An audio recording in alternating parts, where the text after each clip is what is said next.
West Ham United started their third season back in the Premiership with great optimism after their great escape in May.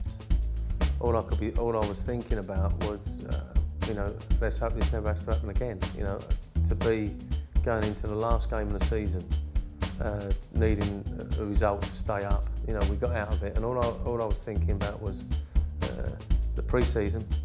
There was going to be a change round of players, and not having to endure another relegation situation, and that was firmly on my mind. Alan Kirbishley immediately threw himself into the transfer market, shopping for 6 players who had every chance of making their mark on the Premier League for the Hammers in 2007-8. Scott Parker became available. No hesitation in signing Scott. As I said earlier, the right criteria, the right age, right character, right experience. Champions League with Chelsea, European football with Newcastle, and I knew him. So I was delighted with that. So that was the first. We then went for Craig Bellamy. Vast experience, Champions League, European football. Someone who wanted to go in behind back defences and create them sort of problems. And so that was another one that came in, Julian Fulbert, who, like Parker, like Bellamy, right age, quick, offensive, and just been on the fringes of the French team, and someone that was desperate to come to us. He could have gone to Roma, could have gone to Glasgow Rangers, and decided on us. As the pre-season got underway, Kieran Dyer became available. Kieran Dyer had all the criteria the others had got. The right age again, who recently had played for England at Wembley against Brazil and got over his hamstring injury and scored 10 goals for Newcastle. So, I was delighted to bring him in, and Freddie Ljungberg, who I thought would bring us the experience that we'd need, certainly at Upton Park, to break people down, people that came, got behind the ball and asked us a few questions. I knew he could play on the right, I knew he could play on the left. To be honest, he came in after Julian got injured, so that was in my thinking as well. So, that was another signing that I was hoping would be offensive and would unlock defences. The transfer window was closing, and I was actually sitting there at the time with Parker, Fulbert, long-termers, Kieran Dyer, long-term, Bellamy and Zamora struggling a little bit, and we had to, perhaps so early on, bring some reinforcements in, and we got Nobby Solano in at last minute. Them players that we brought in would be around for the 3 or 4 years and be attractive. If we had a decent season, then would attract other players to the club. Kirbishley's first Premiership 11 showed 6 changes from the side that appeared at Old Trafford in May, with debuts for Freddie Ljungberg and Lee Bellamy. Morte. Challenged by Didi Hamann. City on the move here. This is Ilano. It's a positive burst from him. Oh, and Bianchi will score. And 2 of Sven's new signings combine to give Manchester City the lead. Ilano's surge, the made-to-measure cross, and Bianchi with the finish.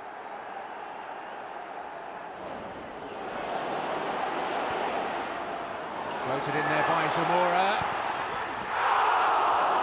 Oh, what an escape for City. Etherington's cross.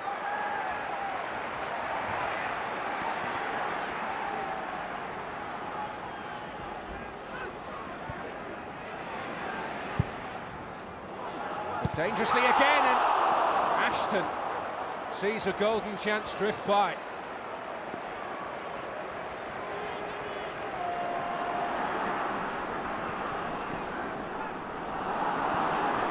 Stepping in again, this is young Johnson.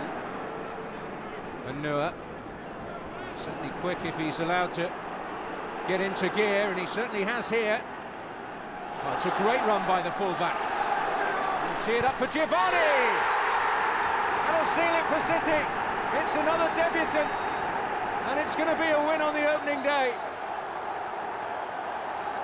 Anua makes it, and Giovanni, the Brazilian, applies the finish. We played really good football, not 90 minutes. We didn't. We suffered as well, but we started very well. And I think the last 15-20 we did very well again. It's such a choker because like you work all pre-season and you look forward to the opening game, and everyone was obviously up for it. But we started off tentatively, and it got worse. And after Man City scored, it was difficult for us then to get back in the game.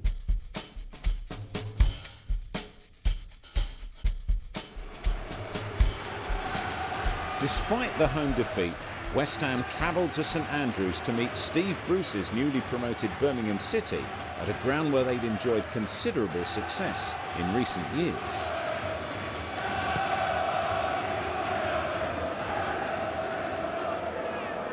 Trying to get the flick. This is Bellamy. That's a good ball in behind. Well, Kieran Dyer feels he should have had a penalty. Certainly an outstretched arm from Stephen Kelly.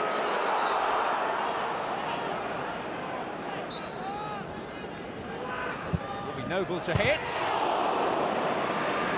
Well, probably had it covered, but the woodwork was struck.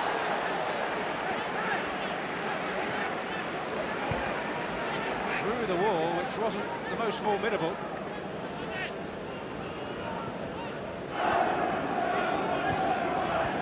Morris touch. That's Dyer. On for Bellamy. Keeper's come. And the referee has given a penalty.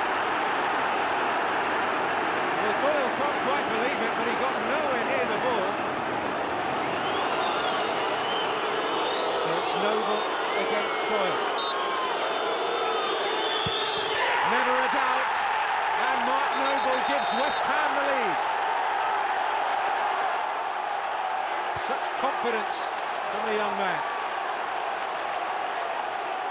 The keeper came and committed himself, and once he does that, he's got to make sure he gets the ball, and he didn't get the ball. And the linesman gave it straight away. I looked at Mark Alsey, and he looked straight across at the linesman, who didn't give the penalty in the first half, if it was the same one, but he gave the penalty there.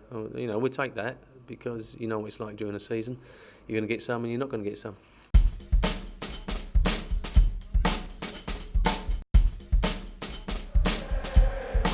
Next up were Hammer's fellow strugglers in the relegation mire at the end of the previous season, Wigan, a side who'd never been beaten at Upton Park in the Premiership. Jagger Howard. Strike deflected. Good persistence. Kumas goes for goal. Well, wasn't very far away either.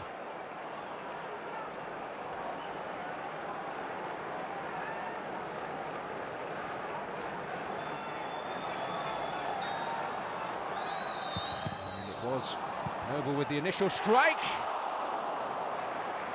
And second time of asking too.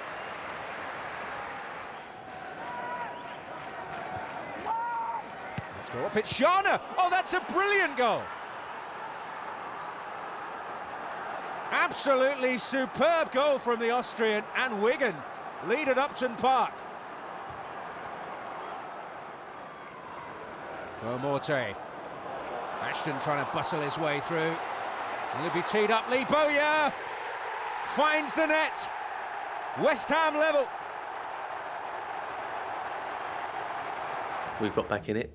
Well, it depends how you see it. You know, I think that perhaps a point each looks a fair result. I just think over the course of the whole 90 minutes, we perhaps edged it, but you'd expect that from the team being at home. I think we had a majority of the chances in the first half, and I think we had a couple of disallowed goals. When I come on, I had a half chance, which was just behind me, from Morte, and he slipped me in at the end. So. Overall, I think we deserve to win, but a point's better than nothing. I feel really good. You know, I feel raring to go. You know, I'm just ready to be sort of let loose. But at the moment, you know, I've got to be patient and wait for my turn, and because the strike is a very good strike we've got here. I think we could all see that you were itching to score, but in fact, all three of Alan's subs were involved in the equaliser, weren't they? Yeah, and I think that's important that, you know, that we look as strong as a squad as we can, and players that come on want to do well, and you know, that's what you got to try and do as subs, is come on and make an impact, and you know, luckily we did today. You know, walking out for the first time as captain of West Ham was a great honour. Beating Man United, beating Liverpool, beating my old club Blackburn twice. There's a few semi-highlight, like minor highlights, but I suppose just being announced captain of West Ham was a major point in my career. The Carling Cup produced a mouth-watering prospect for Craig Bellamy to face the club he was on the books of as a boy, Bristol Rovers. Campbell, dispossessed. Now then, this might be more profitable for West Ham if they can do it quickly. Bellamy! Oh yes! There's his first West Ham United goal! And it comes against the club where he started as a boy aged 9. Wow, what a strike by Craig Bellamy. We had a little bit of a warning shot earlier on. He tried to have a strike from a long way out, but it got blocked. But he signalled his intent that he was going to shoot on sight, but it's Campbell gives the ball away, and Mullen does very well. And once he's got you turned and running at you, he's a dangerous customer. And look at that for a strike. He is such a long way out. But Mullins makes it, does ever so well. Bellamy's still got a lot to do here, but full of confidence, confident enough in his own ability. And really, Steve Phillips in the goal doesn't really get anywhere near it. It's such a good strike. That's a great moment for Craig Bellamy.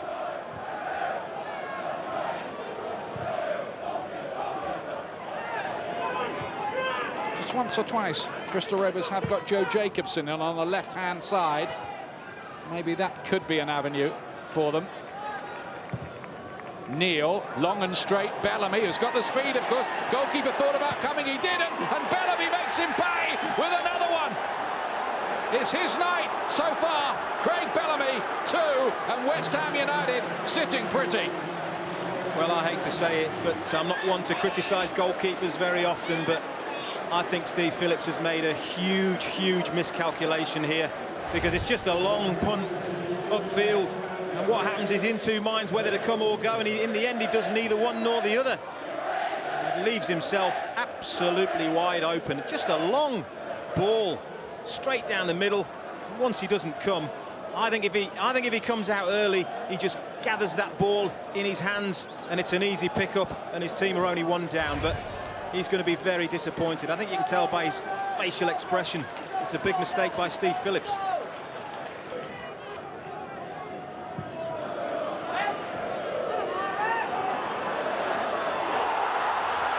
Bristol Rovers come up with an equaliser here. Well, what a piece of skill. Williams is who's got it as well. Splendid piece of skill, and that's what they bought him for. Well, West Ham have got this all under control. It's just a little flick on. He's got his back to goal, but look at that for a turn. Absolutely leaves Anton Ferdinand for dead. And look at that composure outside of the right foot. He's got his back to goal. There's no danger here, but look, fantastic skill. What a finish. Tremendous piece of work. Second goal this season as well. Probably the worst thing that happened to us today with Kieran, you know. He's one of my best mates, and to see what happened to him probably overshadows the result, if I know, you know, for me personally, because he's not just, you know, one of my best friends. He's an outstanding player, and obviously a player we just signed, and it looks like he's going to be out for a while. He's an outstanding player. If he's fit, he's you know, he's very few can stop him.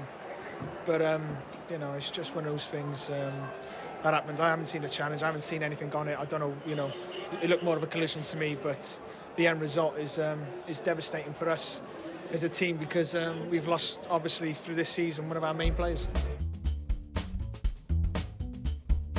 West Ham ended August in 14th position with a Premiership full hand, 1 win, 1 draw and 1 defeat, an identical beginning to their previous 2 seasons, but this time with a 100% away record to preserve. We've ended up taking 4 points from 3 games, 2 of them at home, so you're a little bit disappointed. I mean, if you'd have got 6 points, that would have found yourself in the top 6, top 5, but it wasn't to be. But you know, there's 2 significant weeks early on in the season which stick out in my mind. The first one was the 3rd week in July when we lost Full Bear and we lost Parker, and then the next week was the last week in August where we went to Bristol Rovers. We ended up playing Craig Bellamy, Kieran Dyer and Bobby Zamora, and we lost the 3 of them that game or after that game. Last season's 6-0 drubbing at the Majewski Stadium was one memory Alan Kirbishley definitely wanted to forget. And to that end, he had Dean Ashton making his first start of the season and a 100% away record to defend. Reading on the attack then. But this is Bowyer. Now Bellamy sent away.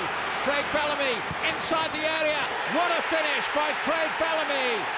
Superb goal by Craig Bellamy, puts West Ham United in front. It was a lovely ball by Bowyer, then Bellamy used his pace and the accuracy was tremendous.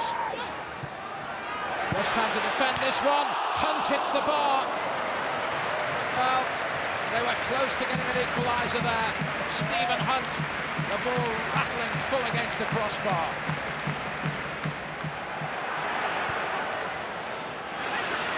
Now West Ham with numbers forward here. This is a lovely 1-2. Etherington, and Matthew Etherington scores his first goal of the season, and West Ham United go 2 up. Lovely little 1-2 with Bellamy, and an excellent finish. Kitson in the danger area. What's the referee given? He's given a penalty. Mr. Webb points to the spot. The ball nudged on by the substitute Kitson. Green brought him down. Now, can he make amends perhaps? Doyle shot saved. Still some defending to do for West Ham, but they've done it successfully. Good save from Green. He knew which way it was going. He guessed right. Now Etherington in oceans of space here. Shoots and scores! Matthew Etherington's 2nd of the game. Reading 0, West Ham United 3. Craig scored a fantastic goal, and then really Reading put us under a lot of pressure, but we always looked as if we was going to hit them on a break, and I lost count of the chances we had, and I didn't think it was going to come along, but we're delighted with the result, delighted with the performance.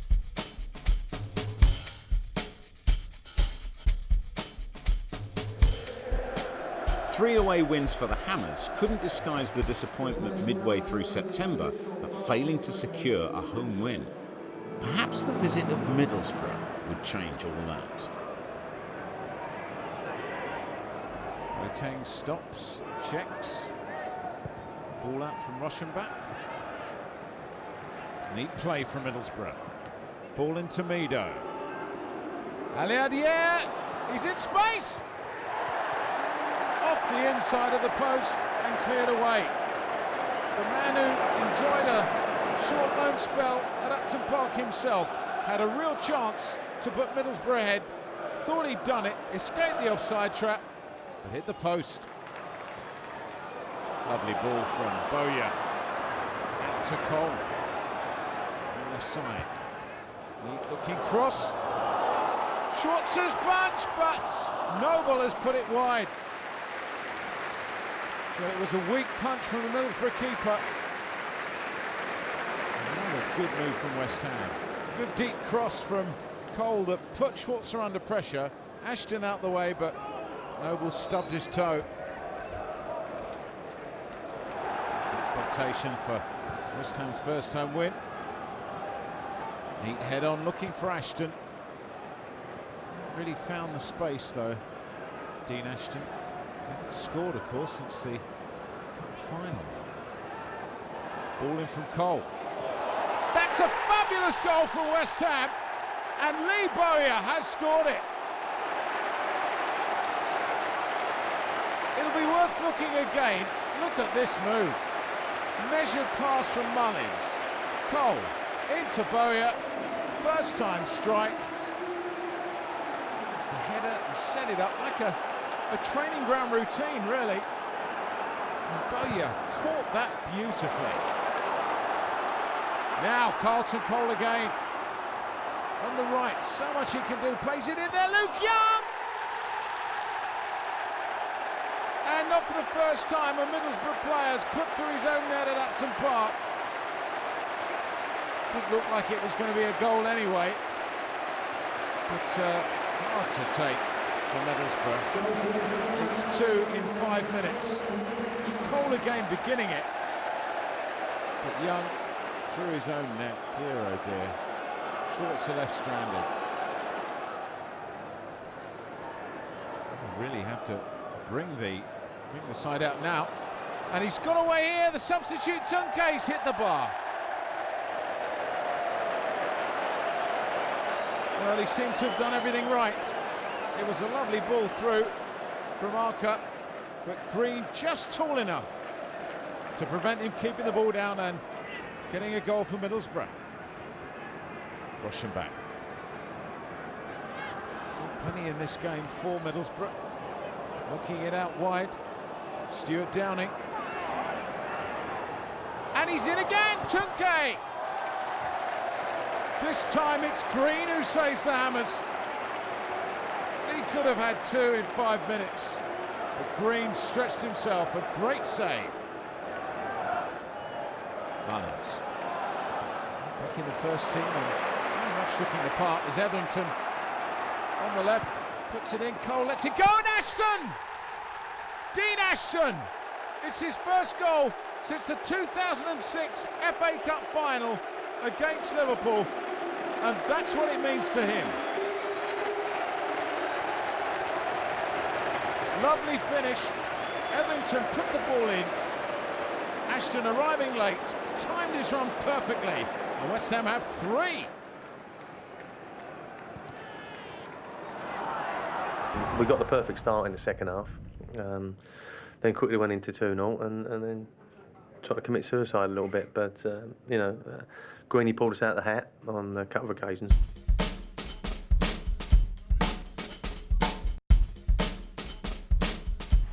As good as West Ham's home record was against Middlesbrough, St James's Park and a partisan crowd of 40,000 Geordies would always provide Alan Kirbish's men with a real challenge. There's James Milner, and it's a smart pass to Nzogbia. Viduka! 1-0 Newcastle, and Mark Viduka's first goal at St James's Park. And the throw from Lucas Neal, it's causing problems in there. This is Carlton Cole, it's Ashton! It's 1-1. Dean Ashton's second goal in as many games. It was a long throw from Lucas Neal that caused all the problems. They just couldn't get it clear. Will take nothing away from the finish by Ashton. Charles Nzogbia might just get there first, he has. Viduka waits in the middle, Viduka! Bundled home by the Australian international.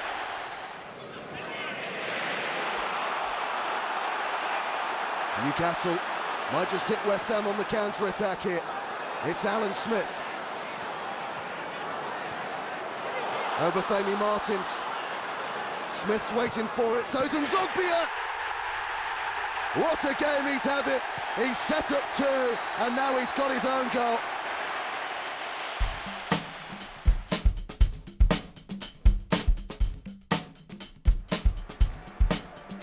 West Ham's next opponents in the Carling Cup were Ian Holloway's Plymouth Argyle, a game that gave Scott Parker, now recovered from injury, his first team debut for the club.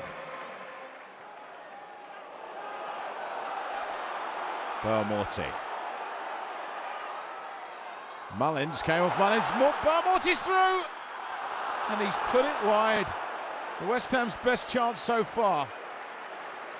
Almost an unintentional 1-2 with Mullins, who was trying to control the ball, but it worked for West Ham, and it certainly worked for Barmorty. 2 neat touches, bit of good fortune, but missed when it counted. Chance goes begging. Mullins again, he's been pretty much everywhere. Ljungberg. On to Dean Ashton, hits it well. And McCormick fisted it away. Enterprising from Ashton, great ball from Ljungberg. Good save from the Plymouth keeper. Now, out to Kyle Reid. On his favoured left foot. Bowyer! You've got no power and no direction, really. It's a lovely cross. The two substitutes teaming up to get that chance there, but another one goes begging.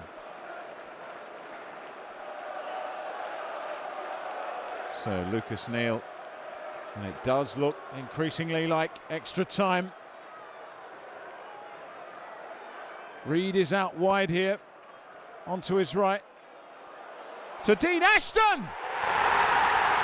Ashton has done it in injury time. Heartbreak for Plymouth, but it looks like the fourth round for West Ham. Great strike from Ashton, Hammers finally ahead.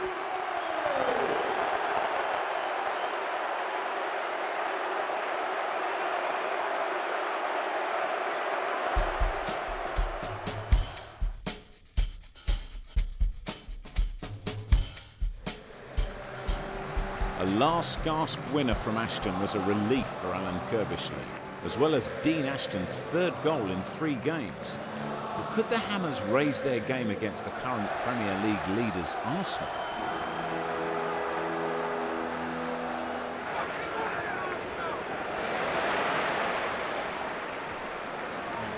This way going that. Parker. McCartney. Come to Ashton and Ljungberg! Happy to grab it. It would be such a story if Freddie could score today. Close there. McCartney. Ashton, the target man again. He's done well, Ashton. Here in the end, not really trouble, but for a moment, it really did look promising. He took Senderos out so easily.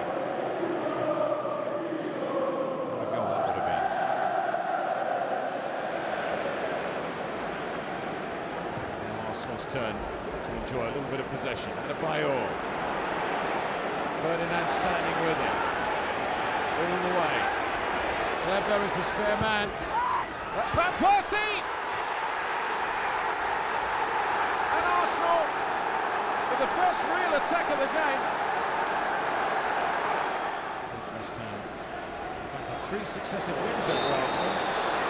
It's not a great tackle from Noble. Oh. The knee's gone there. And Alan Wiley issuing a yellow card, not surprisingly. Doesn't look to be much of Mark Noble, but he certainly showed his strength and weight there. That's Van Persie! Could have had a second. And Green was waving at thin air there. So could have been 2 up. Positioning was great. In fact, Green got a touch. Did him a disservice. It's a wonderful save.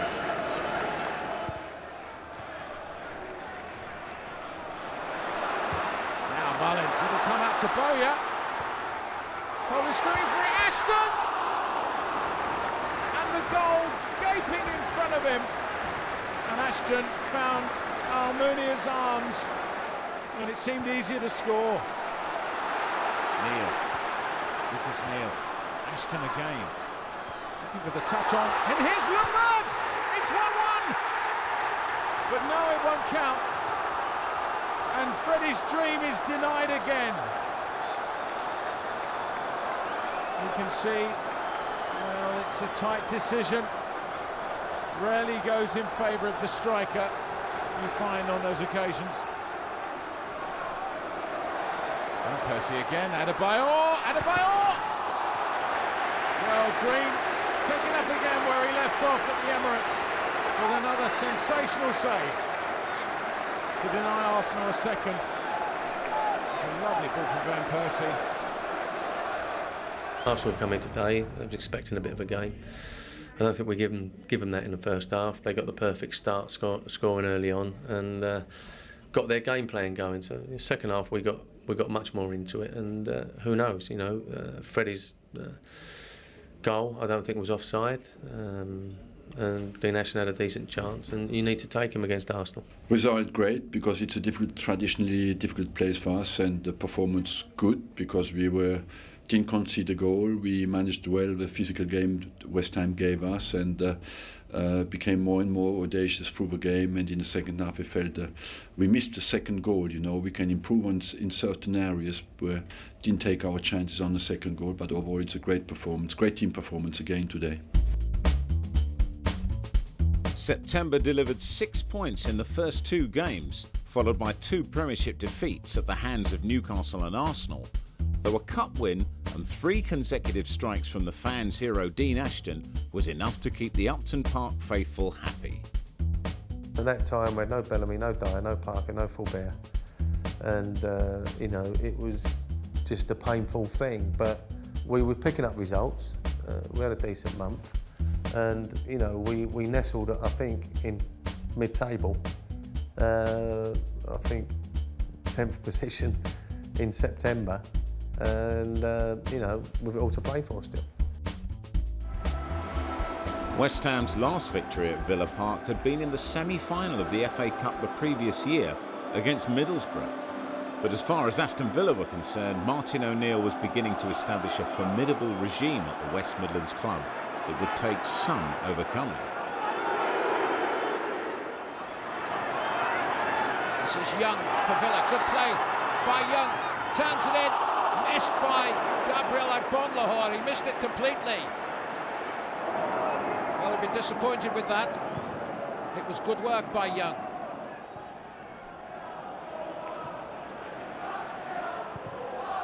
Cross coming in dangerously. Turned in.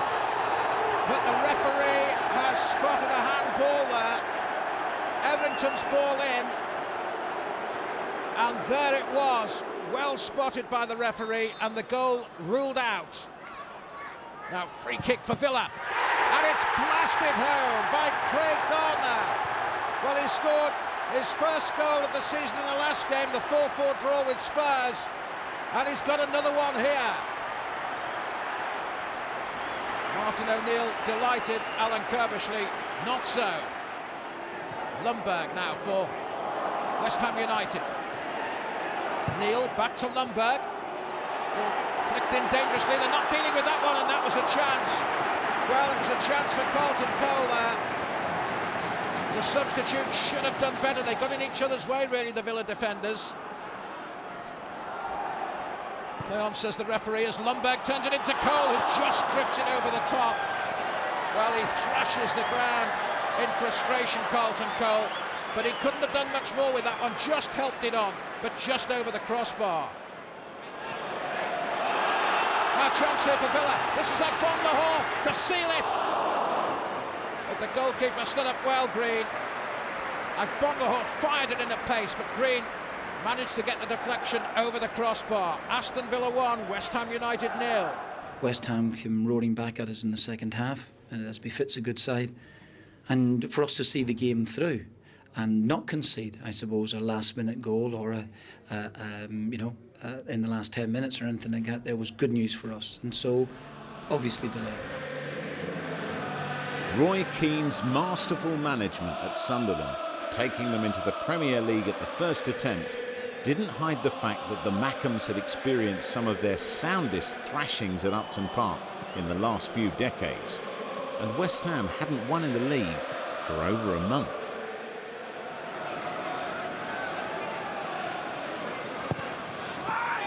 The cross and Kenwyn Jones, he got above everybody. What a dangerous striker he is. It was a lovely cross. Jones did well, he couldn't keep it down. Mullins, different kind of game against Sunderland.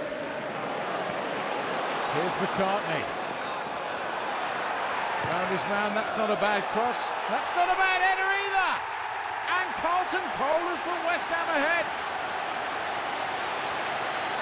He got up well, kept the ball down.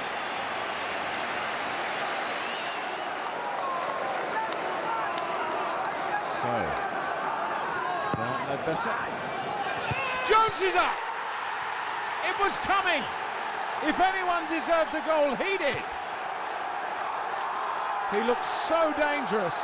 Look at this above Upson, a good foot above Upson. Sunderland level. Jones again with a header. Ledbetter off the post. It's a great save from Green. Ledbetter made Jones's goal. And sees his shot come back off the post. Belmorty. Cole is up with him. Solano! Oh, and it's in! It's an own goal of Craig Gordon. How unlucky can you get? Solano, Solano, could have been his first goal for West Ham, but off Craig Gordon's boot, and West Ham in front again. Right at the end, could they find a third? McCartney against his old club, he's played so well today. Barmorty, Bellamy! It's safe now for West Ham in injury time. McCartney, great ball. Barmorty did well, but look at the finish from Bellamy. Topsy-turvy near the end, and but we got the result, and we'll think about what we're going to do next week. But we've got to enjoy it. I've just said to the players, we've won the game. Enjoy it as much as you can. 3 big points for us. Obviously, maybe deserve something out of the game, but that's football, and we did give away a couple of sloppy goals, and we got the punishment we probably deserve, because that's what the Premiership is all about. It reminded me of a goal we scored for Newcastle against Leeds, remember, last minute, and I was on exactly the same situation. But he made a difference when he come on. For me personally, I fought a little bit to get him here, because I know how much of an outstanding player he is. For a forward, he's a dream, and he made a big difference when he came on. Could you sense it from the bench, Nobby? There was an edginess about the crowd, an atmosphere, particularly in the first half. Well, yes, it was quite difficult, because I think Sunderland do very well, defending very well. That's why, like I'm saying, I thought maybe we had a chance if they need 2 good balls in the front, because with the pace, Bellas and the cartoon call in front, they need a good final ball, and we're lucky today to score, and he scored as well. I'm happy for him. For you, Craig, how good is it to be back? Yeah, delighted. It's, obviously I've missed the last month due to my hernia groin sort of thing. So, the last 2 home games I've played here at West Ham, I've had to come off, with the groin injury. So it was nice to complete 90 minutes today, and, nice to get my first Upton Park goal, which means a lot. But most importantly, we got the 3 points, and, just keeps us in a little bit of distance in the top half of the table. Now, hopefully we push, the next couple of games to get into cement our position in the top half.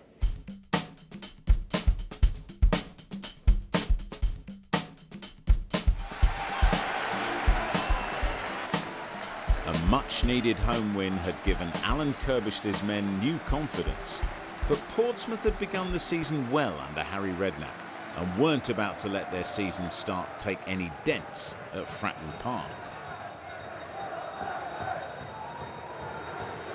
This is Nico Frankart from some distance.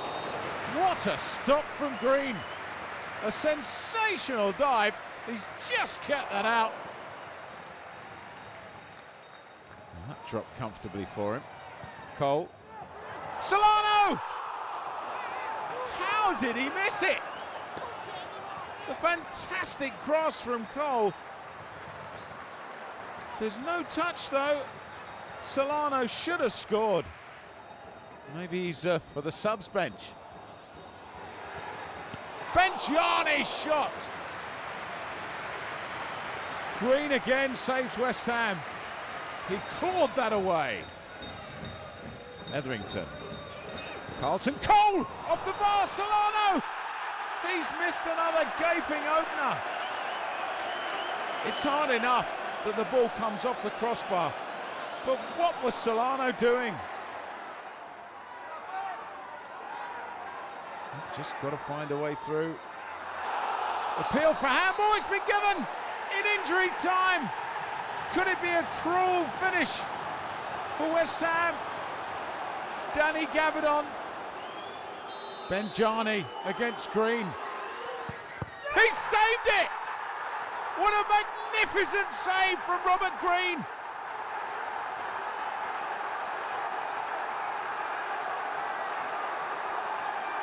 Looking at the replays, I don't think the penalty was inside the penalty box, and whether it was the intentional handball or not, then it was another thing. You know, with 5 minutes to go, we'd have said probably disappointed to take a draw, but with 1 minute to go, we said we'd be pretty pleased. Next up, ex-Hammer Ian Dowie's Coventry for the next chapter in West Ham's Carling Cup campaign. Best goes up for this one. Ball back in as well. And there's some pressure here at the moment. And Osborne, the free kick taker, clips it in early. Oh, yes! J-Tam gives Coventry the lead. No one followed the runners. It's a great little ball from Osborne, clipped to the far post. Tabrick running in. There was two of them running in on the far post, and no one had followed the runs.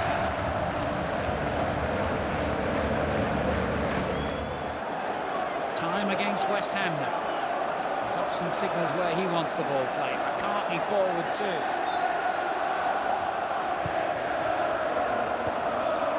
Defended by Deseu, back in by Boamorte, and it's in! Great response.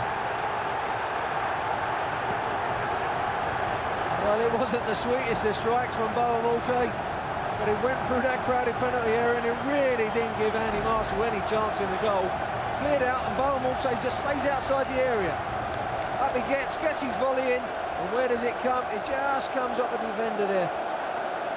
Just the deflection takes it past Marshall, but not the best of strikes, hits it into the floor. And there's the slight deflection. Past the keeper. He's got no chance.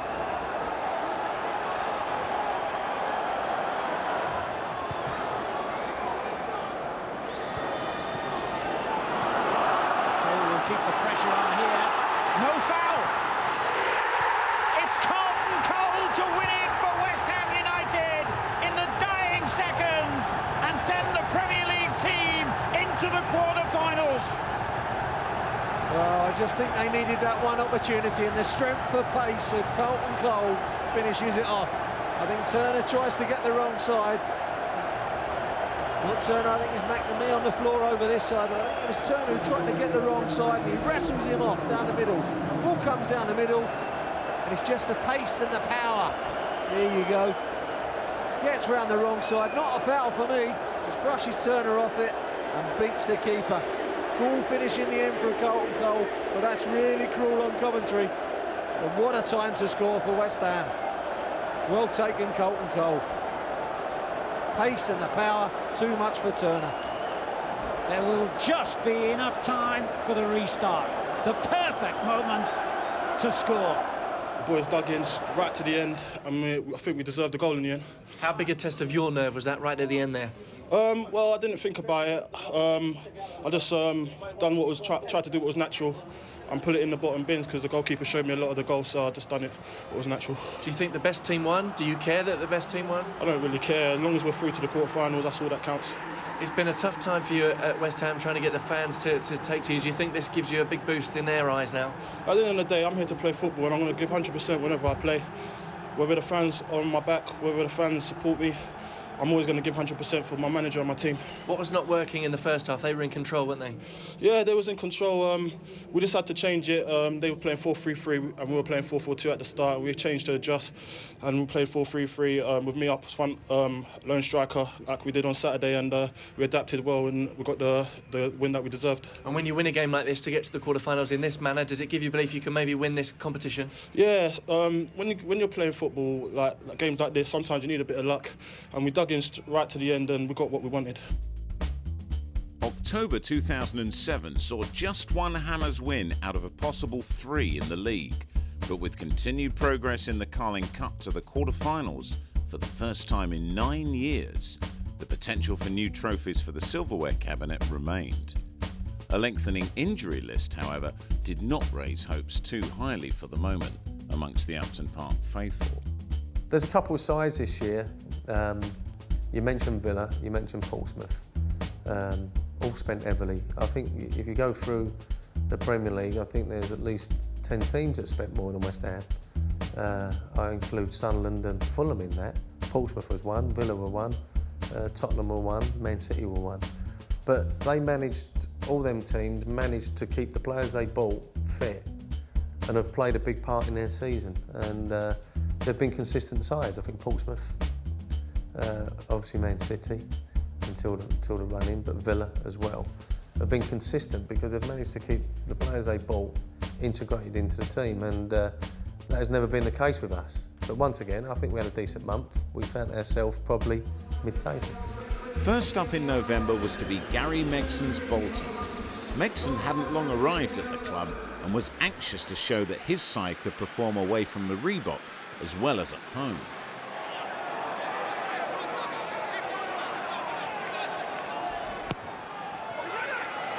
Jaskalainen having problems. Upson off the line. Back with Neil. In by Bowyer. Mate, some desperate defending here by Bolton. And it drops for George McCartney. What a collector's item this is. It's his first club goal. Not just for West Ham, but in his time with Sunderland as well. Well, indecisive defending, enough bodies in there, but no one really having the power and the strength to really get that ball away. A header at full stretch, well competed for by Upson, and then the spectacularly taken right foot volley. Not his best foot, you wouldn't know, would you? Terrific shot, eye on the ball, beautiful technique, the swivel. What a strike, it's a beauty.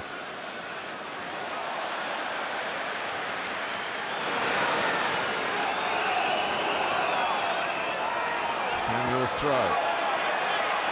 Comes out to Gardner. Samuel again. Mikulek and a goal from Kevin Nolan in the 3rd minute of added time. His first goal since February.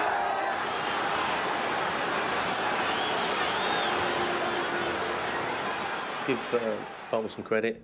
They got themselves back in the game, and you know, we looked as if we was wilting a little bit, and lots of changes going on, and trying to get to the end of the game really. And you know, when that 4 minutes went up, you're thinking, cool, we could have done with a couple. But we was in a position where we should have just run the clock down. You know, we was in their box with a minute to go, and opportunities perhaps to be professional, perhaps to take it in the corner, perhaps to attract the tackle, etc.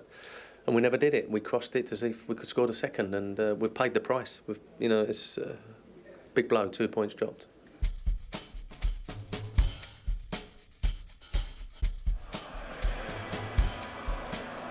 Derby County had been out of the Premier League for a good few years and were struggling at the foot of the table after nearly 4 months. West Ham were to show them no mercy in what proved to be their best away win for over 45 years. This is Solano, now Boamorte. Well, right on the edge, that looks like a free kick for handball against Griffin. Well, that's a strange decision. Was it inside the box there, Griffin? When he's pushing forward here. No, he's outside. Maybe uses an arm to stop the ball reaching its destination. Boamorte poised as well for West Ham. It is Solano! Oh! Well, Derby saved by the woodwork. Terrifically floated free kick by Solano, and he's so unlucky.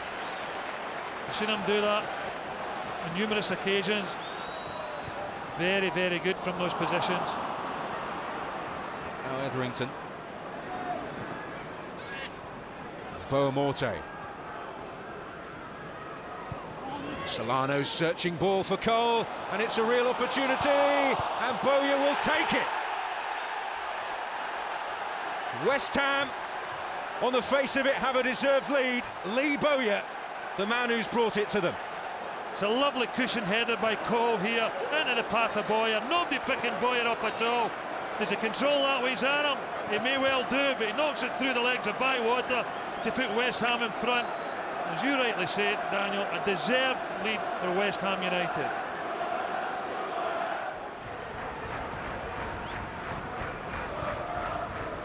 Another opportunity too now, that's a better ball. Picked up by Lewis. Oh, and Miller arriving! Oh, best chance Derby have fashioned. Eddie Lewis does ever so well to keep this ball in. Good right-footed cross. And the clock has ticked round. It is now over 8 hours since Derby recorded their last Premier League goal. In from Patsill, that's a dangerous ball. Bowyer, Etherington! And Derby are punished for the missed chance. West Ham have surely wrapped up their third away win of the season. Bowyer, Etherington, not under enough pressure here, Etherington. Just picks his spot. West Ham hungry for more, and Etherington with a wicked ball into the box there. Griffin to defend it.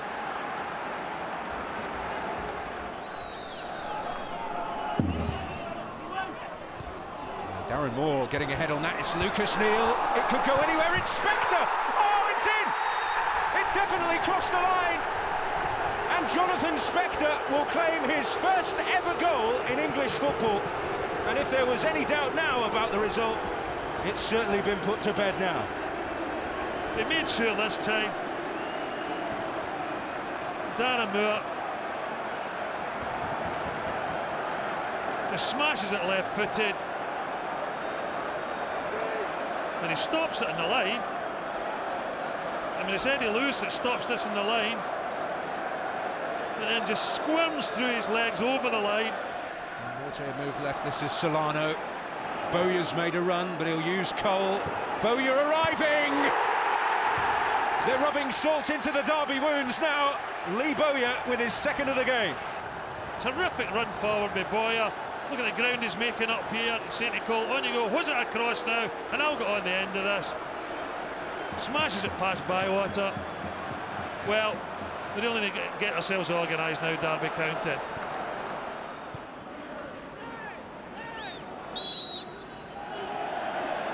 Morte wins his team another free kick. This is once again more in the Solano position, I think.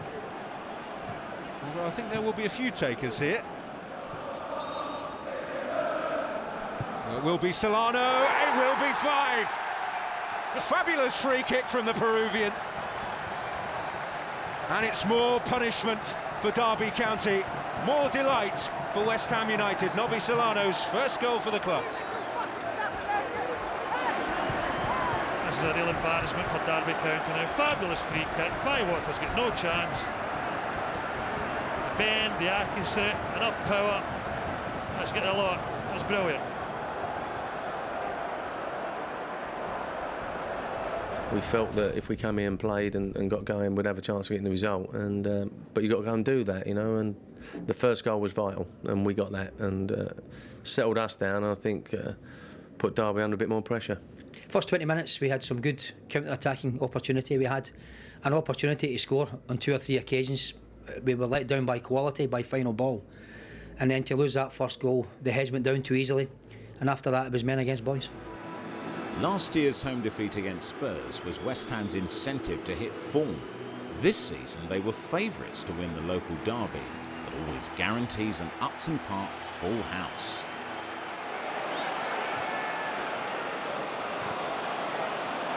That really was a bit of a let-off. Kabul's clearance charged down by Luis Boa-Morte. Wants to get onto his left foot. Solano, beautifully done. Carlton Cole, West Ham are ahead. Splendidly worked, and give all the credit in the world there to Nobby Solano. But what an error by Yunus Kabul. One day Ramos certainly knows these are the problems he's got to eradicate from Tottenham's game. They are going to be more successful, because that's a complete giveaway to West Ham. Carlton Cole puts them 1-0 up. Yeah, look what it means to Alan Kirbishley. Cole. Has put West Ham ahead in this fixture, and they might have another chance here with Boa-Morte, and Robinson to the rescue for Spurs. Good save from the keeper. It was a nice move by West Ham. Again, Carlton Cole's involved, and we're talking about that confidence now that's come into his game.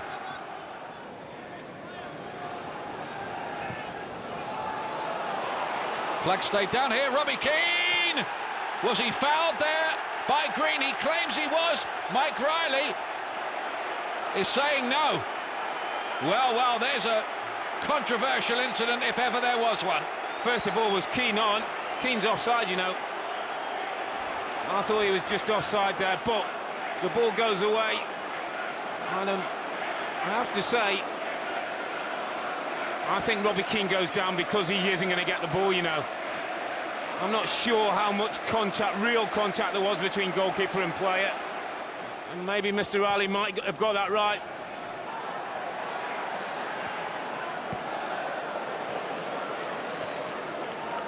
Looking for a charge up the table. Not happening yet for them. Still time. Yeah, 25 minutes to go, still plenty of time, and if they were to get one in the next few minutes, well, it would make a really interesting last 20. Jermaine Genus.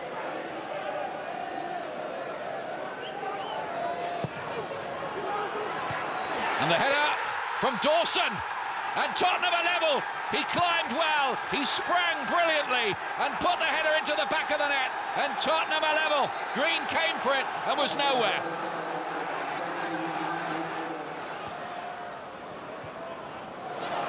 Ashton, Cole, Ashton again, instinctive effort, and Robinson, who really is in fine form today, saves again. He's having a very, very good game.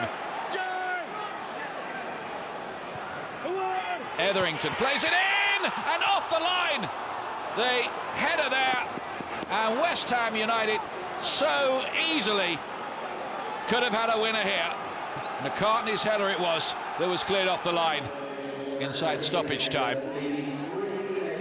Spurs got a winner in stoppage time here last season through Stalteri, and now it's Defoe attacking against his old club. And Mike Riley gives a penalty kick. Oh my goodness me.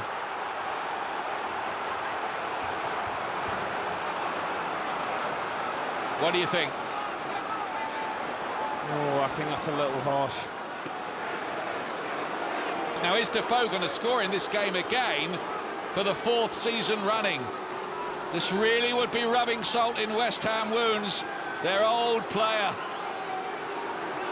Boos ring around Upton Park from the West Ham fans. Defoe can win it for Spurs here.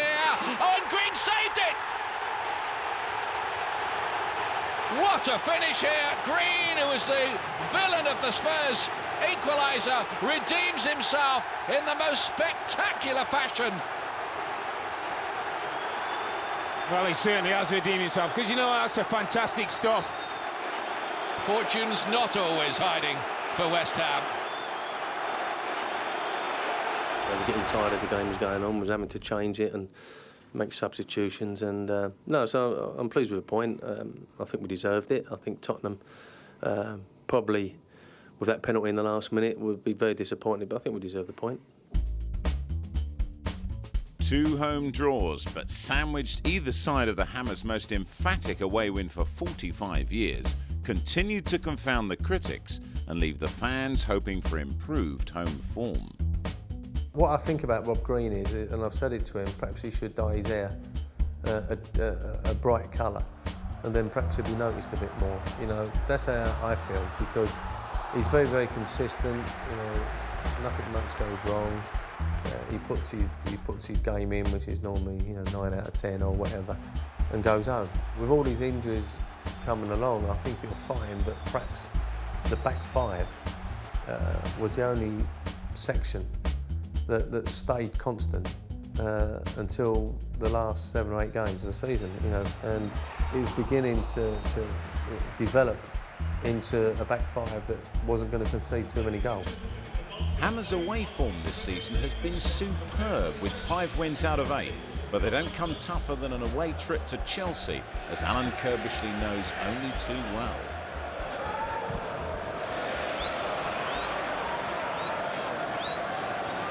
Cole's done one again there to get in the way, and Solano's in, tries to lob Cudicini, and I think Cudicini got a touch to that. Well, certainly Solano thinks so. Clever play. Cudicini got back. He would have tipped it over.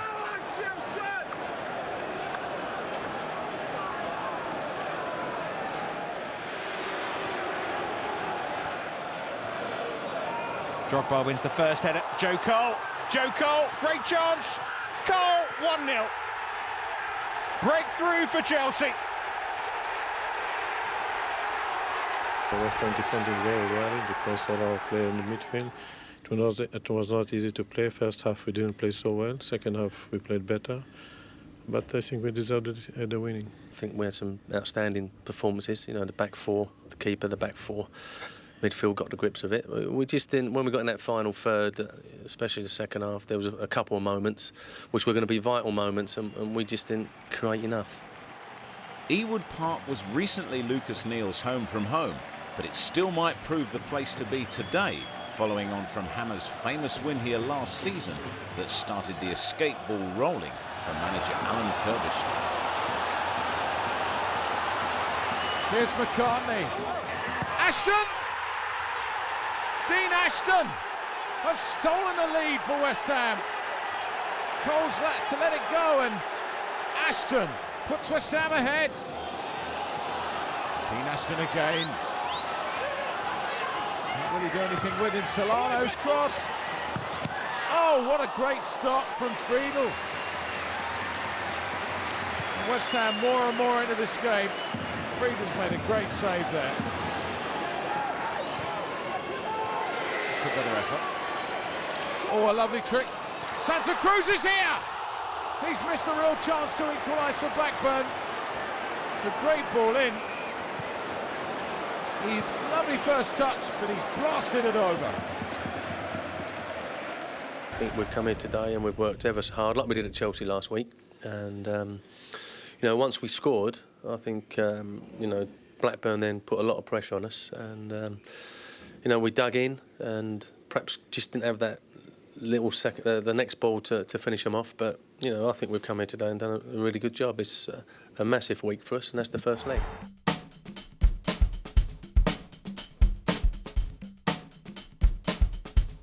Been through quite a few emotions over the last 12 months. It's gone very quickly, and, you know, you asked me around about February, March last year, I could have told you it was going painfully slow, but it's gone very quickly, and I just appreciate the job even more now. I think I appreciate what the club's about. Obviously, growing up with it and playing for it and being around it for so long, but until you actually sit here, you don't realise what it means to a lot of people. And you know, everywhere you go, there's a West Ham fan, and you know, when we was going through that run, they were supportive, but as I say, couldn't quite understand it. And now we're doing okay.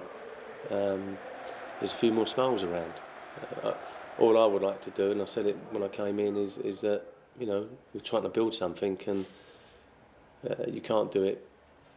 I don't think you can do it quickly. I think we're trying to build something here and hoping to lay some foundations this year and to push on.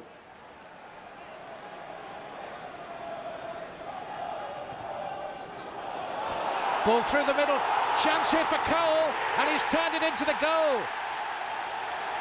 And it counts.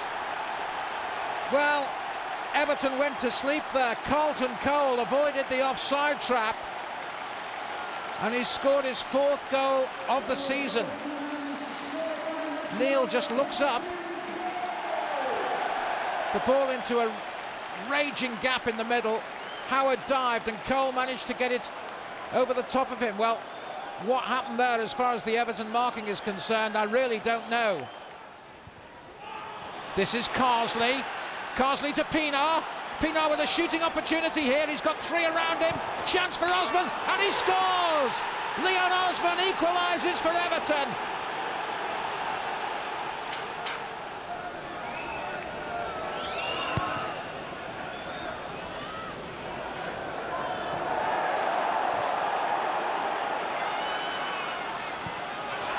Now here's a chance perhaps for Yakubu. The ball's been dropped, and Yakubu's turned it home. Incredible! Well, what a comedy of errors. You know, we lost the cup game, which was a massive disappointment.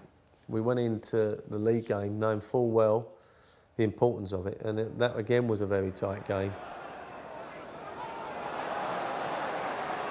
It's all very tight in there, not much space. Could break for Lundberg here. It's a super stop. Magnificent save by Tim Howard. Freddie Lundberg looked destined to score.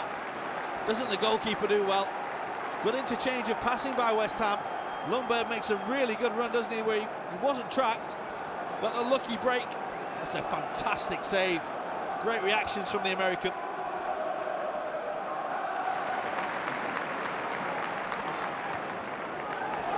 That's looking for Dean Ashton, who's gone for goal. Oh my word, it would have been some goal as well from the man plucked from Crewe Alexandra by Norwich. Scott Parker got a bang on the head. A really brave diving header. But West Ham, while everyone was looking at Parker, just got on with it. And Dean Ashton very nearly made Everton pay. That's really unlucky. Wonderful technique, wonderful skill from Dean Ashton. And very close. Now Pienaar. Now Leon Osman opening up for Everton a bit here. Pienaar has stayed down. Arteta will deliver. And it's going to be Yakubu! Everton in front. Yakubu has stung West Ham again. Philip Neville away. And that's come off Upson. And Andrew Johnson has a clear run here. And he's gone for goal. And he has given Everton the 3 points with a typically clinical finish. Goal for Everton, scored by number 8, Andrew Johnson.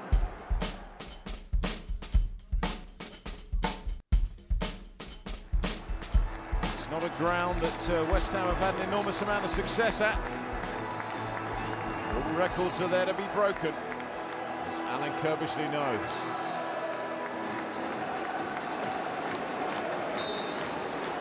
Stuart Downing, the free kick for Middlesbrough. Headed back and tucked in by David Wheater. Just what West Ham did not want. A wonderful free kick headed back. Wheater was there to put Middlesbrough ahead. Well, certainly made a mess of this one. McCartney hoofs it back. Camera. Here's Ashton. What a strike from Dean Ashton. His second on the road this month. And it's put West Ham right back in this game. Camera, a little touch, got out of the way, and Ashton, a fearsome shot that was in the back of the net before the keeper had moved. Southgate looks concerned, as well he might be. Solano, it dropped! Fabulous save from Schwarzer, and he had to be quick to get that. There. Neil plays Parker in. Scott Parker, he's walked it in! In the dying moments of this game, Parker has scored a winner for West Ham. A fantastic individual goal from Scott Parker. It's a massive result for us, considering the disappointment we had last week with the 2 defeats to Everton. To come here and bounce straight back is fantastic, and great credit to the players. West Ham blew away Reading at the Majeski Stadium earlier this season, but Steve Cobble may have a few secret plans to hatch for this Boxing Day fixture. Oh, that's a strong challenge from Gunnarsson. He could be in trouble here. He's off. Brynjar Gunnarsson penalised for a 2-footed challenge there on Hayden Mullins. McCartney to float in the free kick here. Hanneman came, it wasn't convincing. And finally Reading get it clear. Marcus Hanneman caught in two minds there. It ended up coming off his thigh. Lucas Neal's made a run through the middle here. He's got it to Carlton Cole, who tried to play the 1-2. It's Norberto Solano! It's 1-0 West Ham.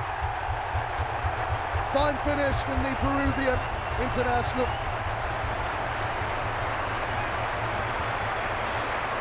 Lovely bit of skill to make the room for himself and finish with some aplomb.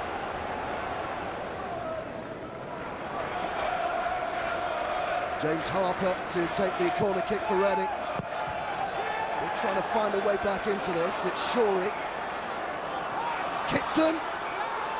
Oh, he's found the back of the net. Dave Kitson with a superb finish to get Reading back on terms. Shorey involved. It was a lovely pass. And Kitson on the turn. Hit it first time. Corner from Noble. Oh, off the post. Parker with the shot, and it's blazed over.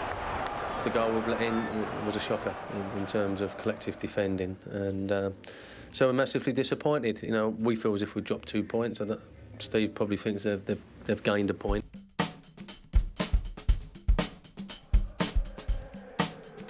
Alan Kirbishley celebrated a win over Manchester United in his first game here just over a year ago. But Alex Ferguson's table toppers look more of a handful this season. Mullins. Neil. On to Cole. It's a good layout. And onside. Oh, against the post. Oh, what a miss. Unbelievable. Noble knows it. And so does Mullins. He wasn't offside. Mullins has to go high because of the goalkeeper coming out. Noble's got to adjust his body and just keep it low, and he scores.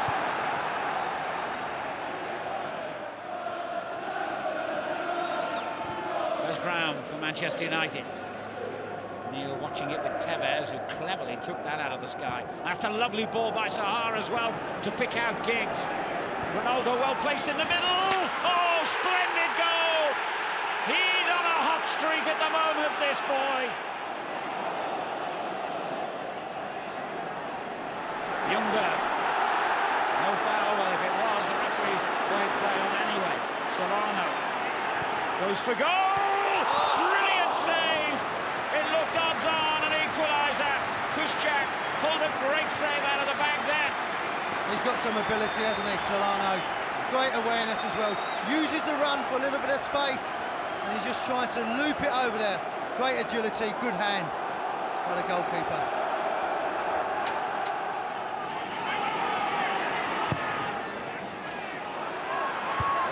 Takes control. There's a poor touch by Parker, but again, West Ham get it back with Noble.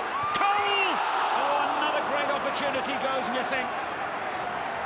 Good delivery again. I was free in the air as well. No one close to him, no one marking.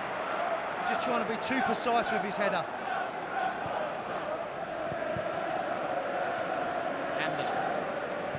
That's a clever ball. Now that could have been a handball. The referee has pointed to the spot. It was handball. Spector's been done by the flight. The body language. He knew straight away. He was struggling. Whether he knows he's got a defender behind him, but there's contact. It's handball, no doubt. And the one man you don't want to see stepping up to the spot is Cristiano Ronaldo. Already got one goal in this game. Is he about to make it two? And surely seal the points for Manchester United. No!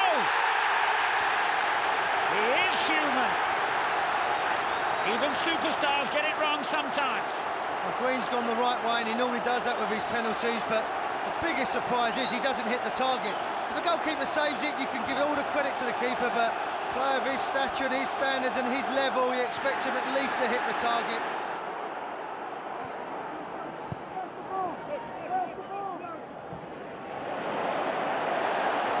Surely fouled Pansel there, he did. I don't know why he's complaining. He stepped across in front of Pansel. Clear foul. Just wait for Matthew Upson to join Cole and the others. Also, of course, now Anton Ferdinand. Another aerial threat here. Upson makes a late run towards it. Oh. Touched away for a corner. Looked to threat, haven't they, from set pieces? Upson, Ferdinand, Ashton, good flighted delivery, bodies in amongst them. Just at the far post, Wes Brown just gets enough contact to get it away from Ashton.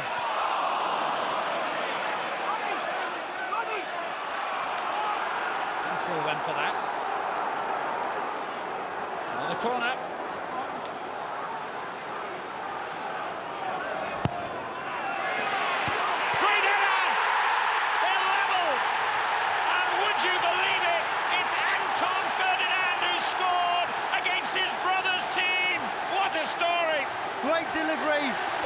ball, but look at Anton Ferdinand. He wants to score, he wants it in the back of the net, and he gets it. But for me, it's all about the delivery, and then it's about the strength and the power to put it in the back of the net. What's the odds of him getting two? As Noble takes a useful one. Oh, it's unbelievable! They've scored again, and it's Matthew Upson with his first ever goal for West Ham. Are they going to beat Manchester United again? It's all about attacking the ball. Upson comes in, he's unmarked, and what a powerful, strong header that is. Noble again, just flights it in there. Just invites someone to attack it. He's not disappointed. Well, I enjoyed it when it ended, because I know Man United can get back at any time, and they put us under a bit of pressure the last 5-10 minutes. But it was a strange game, I think, in some respects. It never really lifted off, and we found ourselves one down against the run of play, I felt. But obviously, I think the penalty miss was a big turning point. Not only did it give us a chance to get back in it, but it galvanised the crowd, I think. The crowd were up for it, and the players, we got ourselves back in it, and you got that West Ham noise. It was a bit of a noise here for the last 20 minutes. We really earned the result. Everybody worked really hard, and we played well, and on the day I felt we deserved it. I've been dying for a goal, so it's come on a great day and on a great occasion, so I can't ask for more, really. On these games we've applied ourselves really well. It's something I think we need to learn from and apply that same level of focus and determination every week, regarding whether it's Manchester United or Reading or whoever comes to Upton Park. We need to set about them in the same fashion. I'm sure there'll be more upsets before now and the end of the season. Every week Manchester are expected to win as part of the pressure for playing for a club like that, and days like this happen. So I'm sure there'll be a lot more upsets. West Ham could have finished December poorly after their disappointment at exit from the Carling Cup, but brilliant form over the Christmas period was rounded off with a stunning third successive win over the Premier League leaders and champions, Manchester United. I'm yearning for the time that I can go to the top four, or when we play the top four, and really have a team that I know can cause them problems. And I know I've got that team within the squad, but we've just not seen it yet.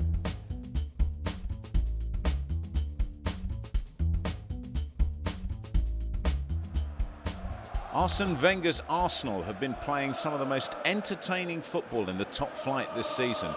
But West Ham are still the only Premiership side to date to win here at the Emirates.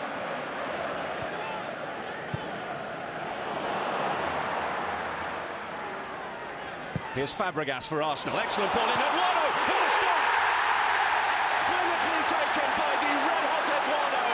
And West Ham barely lost a couple of minutes before going behind.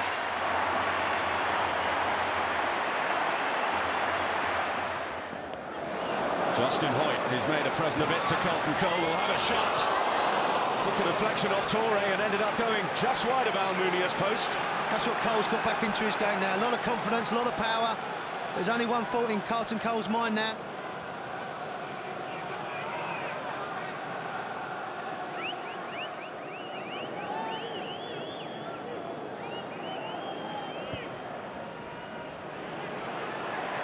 Adebayor, Green has missed it. Can he get there, Adebayor? Cut back, off the post and in. Arsenal have their second as West Ham are caught out at the back. Applause from the manager, and Arsenal are taking control at the Emirates. The worst possible start here today at the Emirates. Go one down after a couple of minutes, and a goal that we're not used to conceding, really. It was poor from our point of view, as was the second. And, it was an uphill battle after that, but great credit to them. They dug in, and, I can't ask no more. They was out on their legs near the end. So, John, that's a disappointing result for everyone today, wasn't it? Yeah, we were so much disappointed about the first two games that we conceived. It was so early that killed the spirit of the team. That's why we couldn't come up, and we tried to do our best to overcome it, but we couldn't make it. But next time, I hope you're going to learn from this and then keep our heads up. I mean, after obviously Man U, where we put all that effort in, I think the manager, this was kind of one game too many, and a lot of the team was sort of tiring as well. Do you think that was a factor? Well, every other players were working hard to get something, but due to that, we see people tired, and I mean, it's part of it, and we hope we're going to keep our heads together because we have more games ahead of us, and we have to forget about what has happened today and then focus and get the rest of the games on, so that the end of the season we could put ourselves in a better place. I mean, obviously, first Premier League start for you in a while. Although it was a disappointing result, you must be pleased to be back involved with the team. Yes, it's much disappointed for me, much because I came into the game and I want to do something. I want to take the 3 points from Arsenal, or if not, the West should be draw. But unfortunately, we have lost the game, and I'm so much down. And I hope the next game we're going to make it. Nice to hear the fans sort of singing your name and singing some songs for you as well. Well, I was so happy, you know. I always love the fans, and then I love the way they always cheer the players up. And then everywhere we go, we see the fans, the numbers. They are very, very great people, and we love them. And I always, whenever I'm playing, I see the fans. They are giving more strong to play. So I love the fans, and I always want to see them in the numbers. So Jack made your Premier League debut today. Can you tell us how you felt when you even found out you were just going to be on the bench, and when the manager told you? I mean, obviously it was a little bit of a shock to be involved. I mean, the gaffer's brought 17 people here, and I didn't think I'd be involved, but he told me earlier at the hotel. So I had a little bit of time to prepare, but I didn't expect to come on in the first half for Freddie Lundberg. But you must have sort of enjoyed the day in general, warming up and being on the bench with your pal James Tompkins as well. Yeah, obviously me and Tonka have been travelling a lot lately. Both been working really hard, and I think both got a reward today by being on the bench. Unfortunately, Tonka didn't get on, but I got on myself, so it was good. What was kind of going through your mind when the gaffer told you to warm up and that you'd be going on? Obviously, he's told me to warm up because Freddie was struggling. I was a little bit shocked, and then he's called me over and said, "You're going on." I didn't have much time to think. I just had to stick my shirt on, and I was on the pitch. Well, it's a difficult situation to come on again, you know, being 2-0 down against Arsenal. Did he sort of give you any particular role to play, or just to kind of get on and strengthen the midfield? He told me to try and get close to Fabregas, try and stop him playing, but obviously when you come to Arsenal, a team like that, they've got so much movement and interchange, it's obviously hard, but I just done my best. And how do you feel you played? I think obviously against these good side, I think I struggled a little bit, but you know, it can only get better from here, I think. I mean, what's it like to be playing against world-class players, against like Arsenal, like you say, an amazing stadium like this as well? I mean, obviously Arsenal, one of the best footballing sides in Europe, so to come on against them, it's just, you don't see the ball for a couple of minutes. Then when you get it, you've got to work hard to keep it, so it's just a big learning curve for me. And pushing on, obviously, it is quite a depleted squad we've got at the moment, but it does mean players like yourselves will get a chance. You know, you're hoping to kind of maybe keep a place and push on now? Yeah, obviously really looking to push on. I mean, it's a great start to 2008. And I mean, players like myself, James Tompkins, be looking to get in there while the players are injured and just do our bit for the team.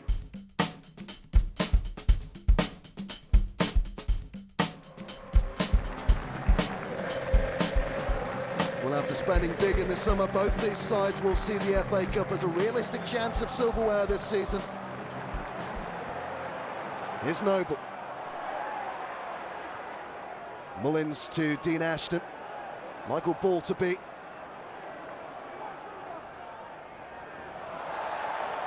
Well, the combination of Haman and Ball bringing Dean Ashton down. The Manchester City pair clearly feel that Rob Stiles shouldn't have given a free kick there. Lovely footwork from the big West Ham striker.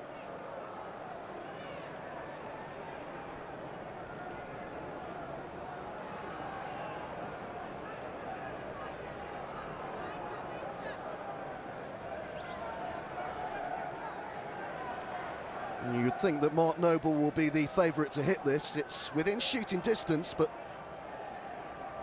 there's so much claret and blue in there. And the height of Cole and Ashton might just swing it in.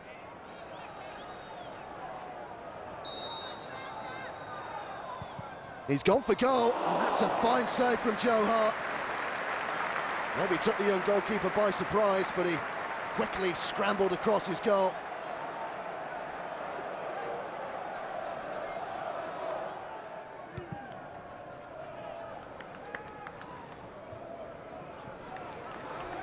Etherington. Chased by Vassell. Couldn't get it off him though.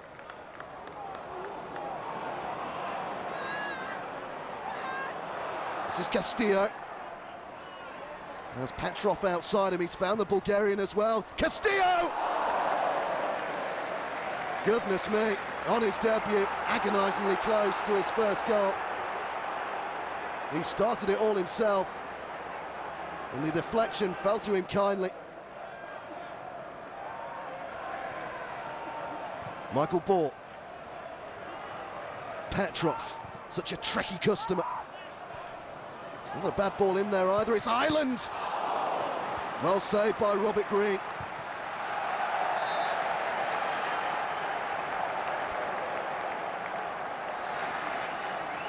And the ball from Petrov was a searching one. Vassell couldn't make much of it, but from that tight angle, Ireland nearly did.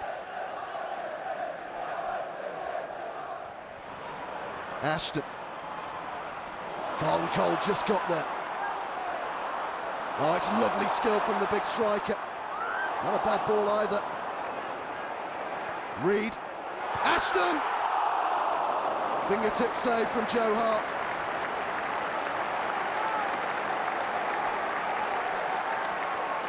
All the hard work done by Carlton Cole. Reed just kept it going. And Ashton very unlucky.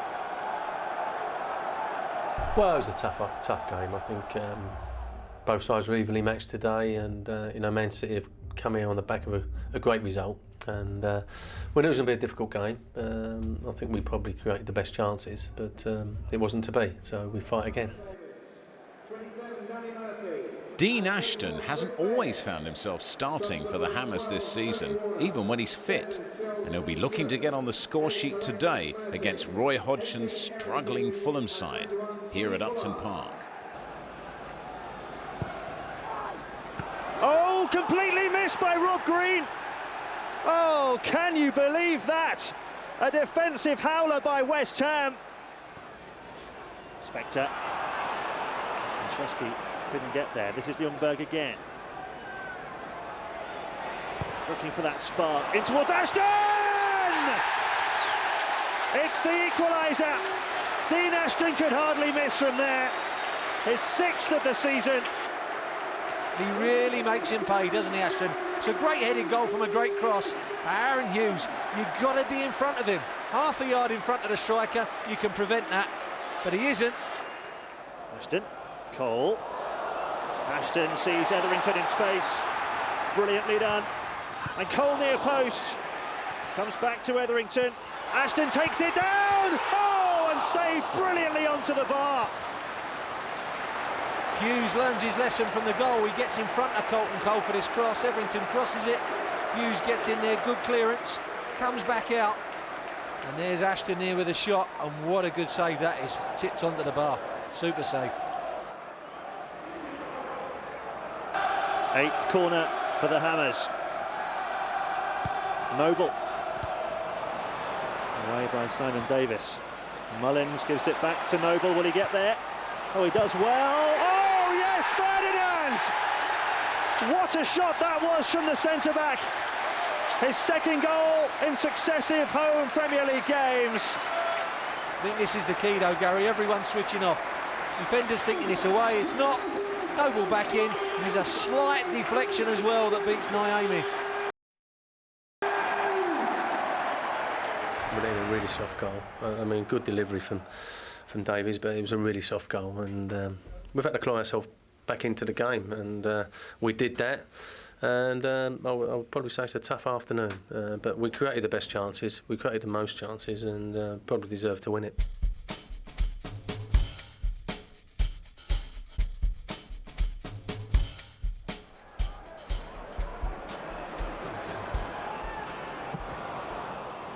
Chaluka.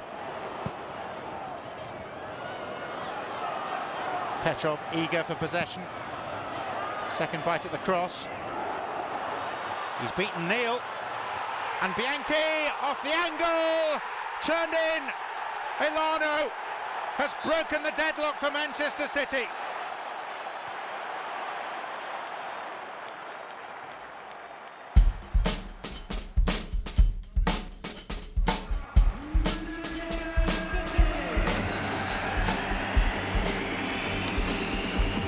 on the opening day of the season. That's Sven-Göran Eriksson's men came to Upton Park, got the surprise result of the day. 2-0 away win. Kerbishley will be looking for revenge, as well as for the FA Cup defeat. Good enough start. Here's Ljungberg. He's lost that one again, he had it back. Noble's won it back. Here's Cole. What a fantastic goal from Carlton Cole. All the skill was his, and the right foot overhead. A sensational start for West Ham. It's Petrov's corner. Left-footed into the danger zone. Ljungberg couldn't get it out. Back to Petrov. Hammered in again. And Vassell. A messy, scrappy goal. But City are level.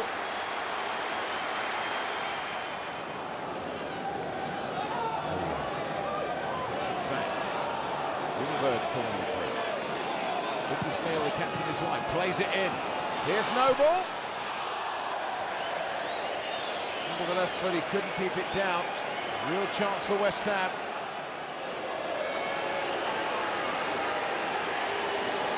He could tap it back, Morty did in the end. Here's Ljungberg. Great stop. And he had to be down quickly. Did Joe Hart. Didn't see much of it. Noble's corner. Hart's punch. Only out to Ljungberg. West Ham press again. The second goal must be on its way. Not a great header. Mullins deflected wide. Another chance goes begging. In the rain, Kerbishley knows his men have done enough to win this game. Here's Cole. Here's Noble! Hart's legs keep it out. And Bowyer couldn't get on it.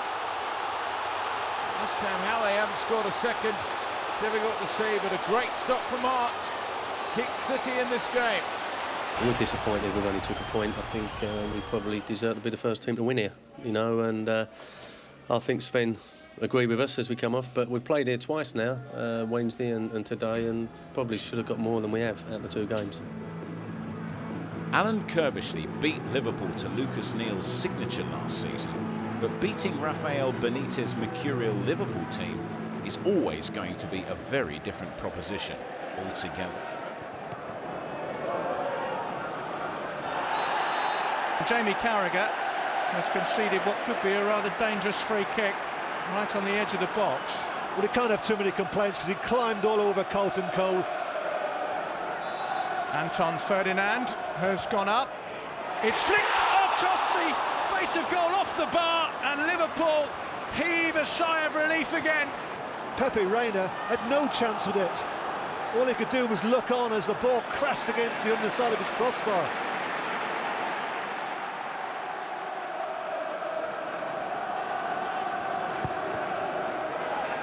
Free kick is nodded behind by Steven Gerrard. There's still time for a corner kick. There'll be some roar if West Ham can produce one here. Noble with the corner. Cleared by Liverpool. Bowyer didn't get hold of it. Cole might.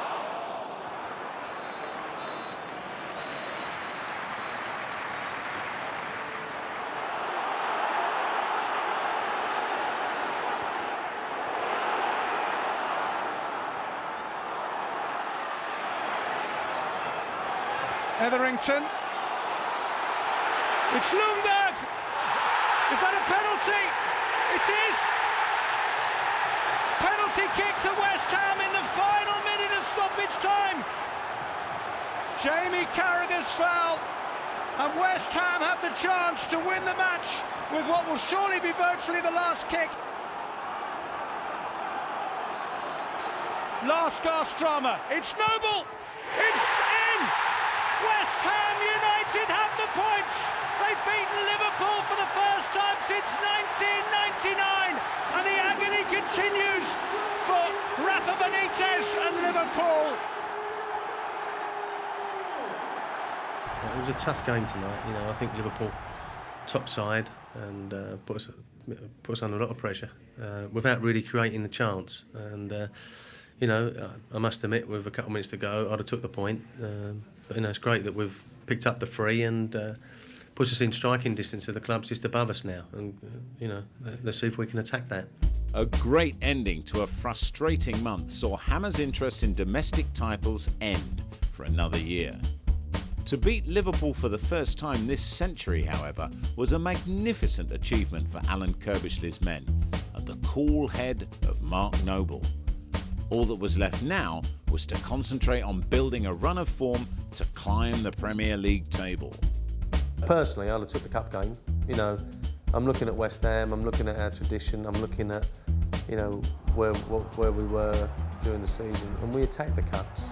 Unfortunately, lost out to Man City.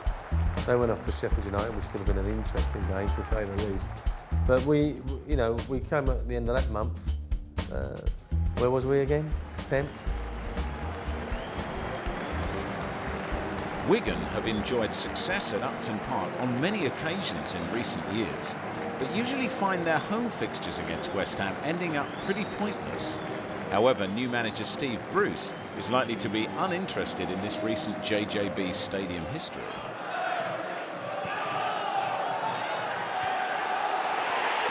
And it's looped in. Only Kevin Kilbane's second goal for Wigan. And it's come at a vital time, right at the end of the first half.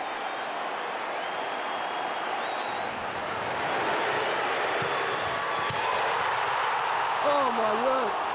How on earth did that stay out? Robert Green just gathered it back into his arms like nothing had happened. That's got to be one of the worst Premier League pitches I've ever seen, and I don't know whose fault it is or why it's happened. But a lot of teams have got to be prepared, and when they come here, because it's going to be difficult if it stays like that. And you know, I don't take nothing away from Wigan, because they've got to play on it as well, and it is difficult.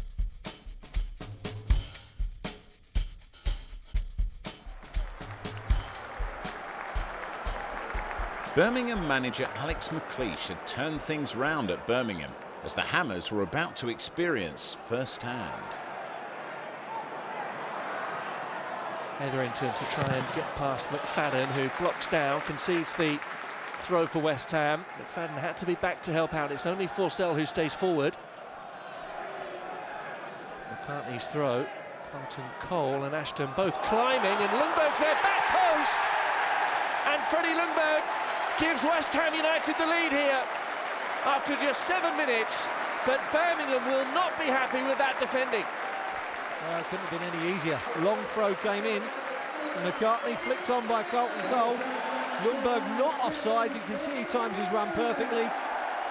Murphy just lets him go on the far post.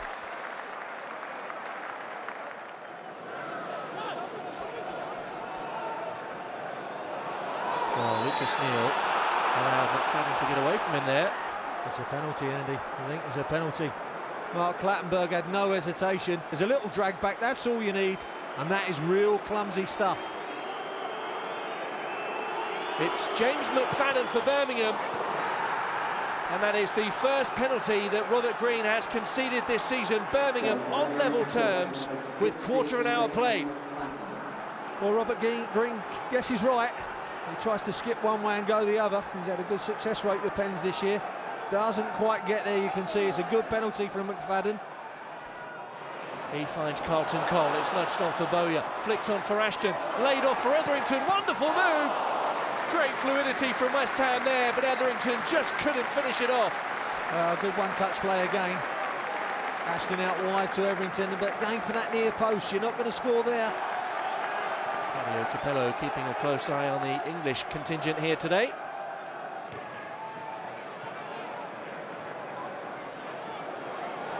McSheffrey forward, Forsell's turned his man across the face of goal and not far away.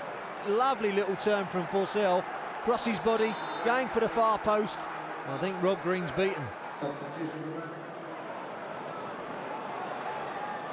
Mullins wins it, Neal heads on, Bowyer for Faubert. And that's a lunging challenge by Mullins, and Mark Clattenburg Not happy with that challenge from Lee Bowyer. It didn't look to be the worst of the lot, but still Bowyer is sent off. Johnson is back on his feet, and Lee Bowyer is sent off. Well, Bowyer goes for the lunging challenge. Straight red is the challenge. That's the one from Mullins, and there's the late one from Bowyer. The late lunge, red card.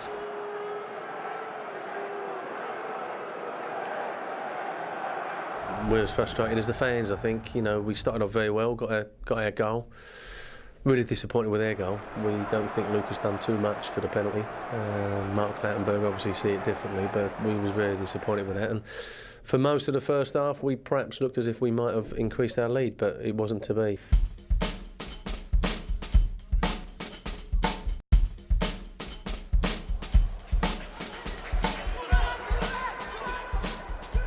Wide is Julien Faubert.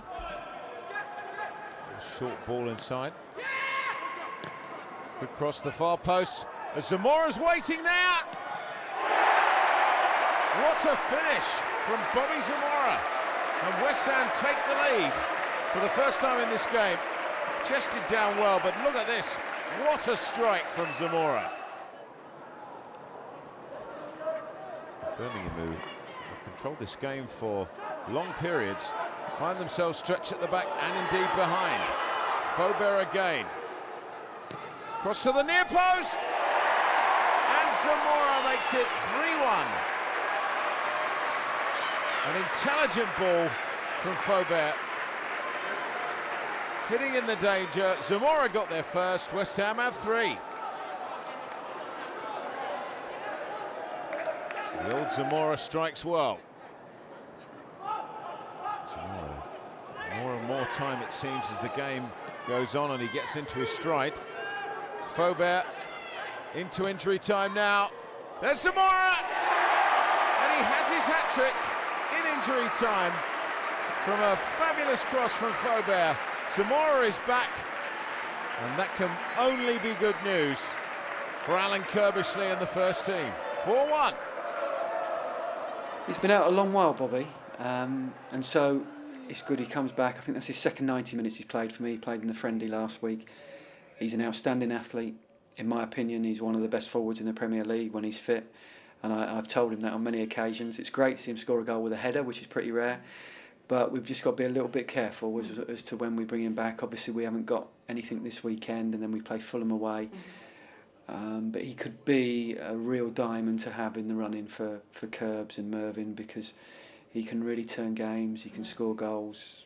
I don't want to speak too highly of him because he's a big enough character anyway.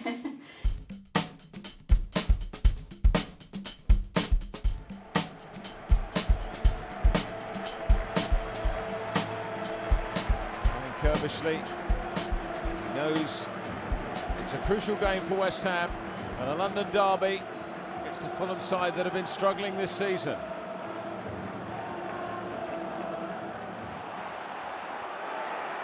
Header out from Dempsey again. The West Ham putting the pressure on. This is Noble on the right foot. A little flick. 1-2. Faubert it was on the ground who hit the return, and Niemi pleased to see that one past his post. Only just. Solano outside of the right foot, straight through to Ljungberg. Just blocked. Trying to turn a great cross, and Cole! No direction on the header. He got up there, but straight at the keeper. Lovely cross from Ljungberg. Thought he might have done better. Ljungberg again, and West Ham more and more looking like the side will score. Neil, and it's through here to Solano! And Nobby Solano has given West Ham the lead right at the end of this game. And Niemi couldn't get the better of him, a suggestion of a hand, but Hammers have the lead. And it could be 3 points.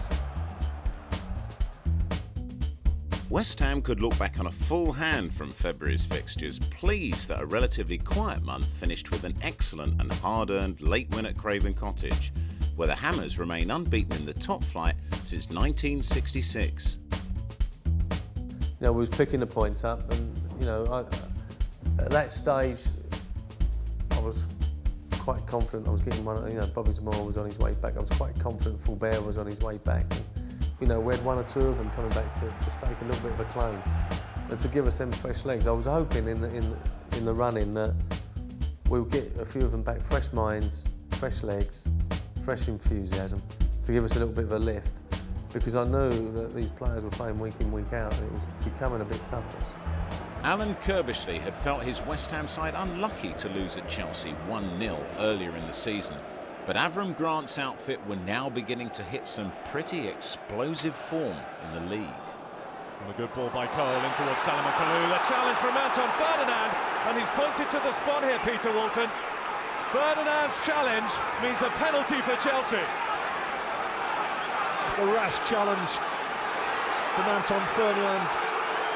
And Rob Green, who has been a real penalty specialist this season, he's only been beaten once in the Premier League with 5 penalties taken against him. Lampard scores, Chelsea lead.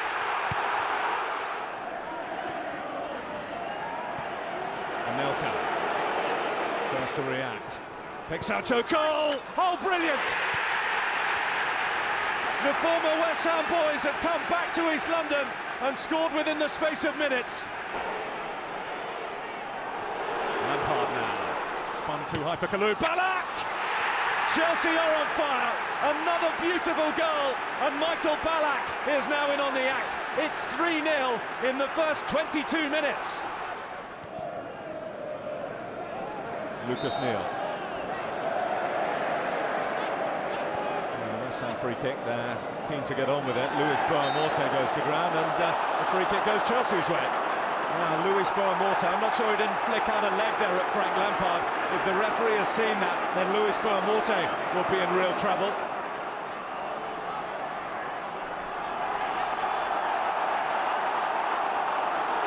Frank Lampard. Now, what had gone before Luis Boa-Morte's kick from Frank Lampard has earned him a red card.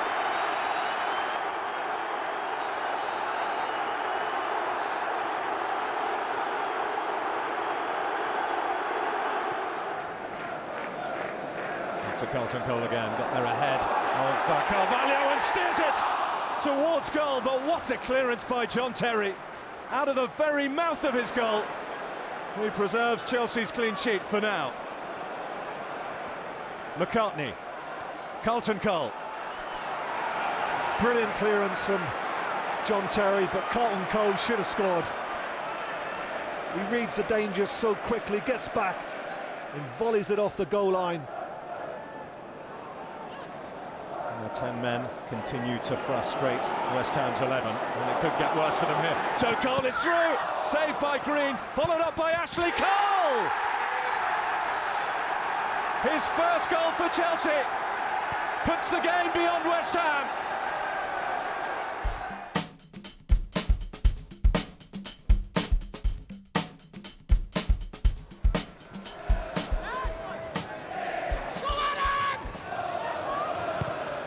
Count with the cross, Torres! 1-0 Liverpool after just 8 minutes here at Anfield. Clinical finishing from Fernando Torres. Steven Gerrard. Ryan Babel, twisting and turning. Gerrard! Great save by Robert Green. Must have saw that leg.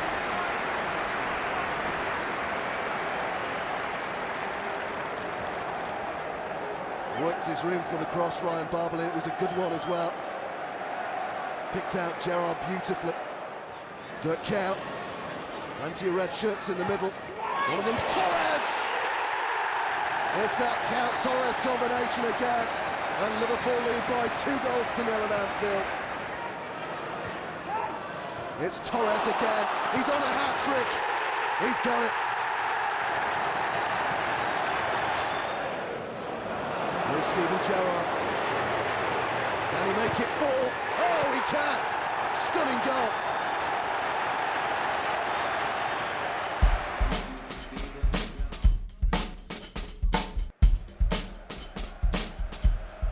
2 4-0 defeats and now Spurs. Could Hammers stop leaking goals pitted against their old enemy? Tom Huddleston over the ball. Dawson and Berbatov! What a brilliantly placed header by the Bulgarian.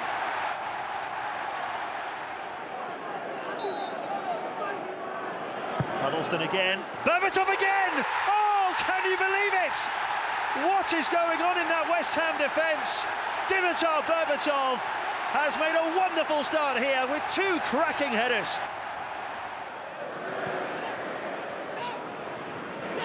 Huddleston. Hitting from Boamorte. Another foul from Boamorte, and it's going to be a yellow card. See there, he gets the ball, and he's followed through from behind, certainly catches Tom Huddleston. Spector with the header. Lennon and Boamorte. Oh, Boamorte with the challenge on Lennon. Referee reaches for his pocket. I think he's going to be sent off here. What a miserable first half for Luis Boamorte, and what a crazy challenge. Just a wild lash at Aaron Lennon. Funde Ramos will be pretty happy. He's won 15 of his 30 matches since taking charge. Ball in the middle. Lennon leaves it. Chance for Gilberto! His first goal for Spurs on his first Premier League appearance. And what a way to bounce back. Lovely ball. Oh, bent! His 100th goal. He's got it at last. And it's 4-0 to Spurs. 3 4-0 defeats in a row for poor old West Ham.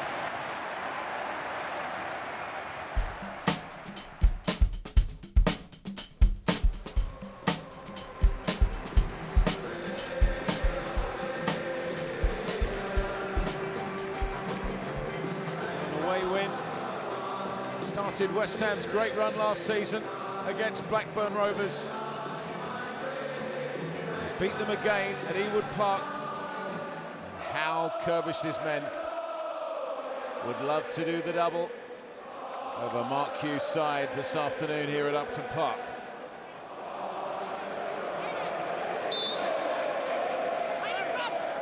Ferdinand with Santa Cruz. Samba's head! He got there first, couldn't keep it down.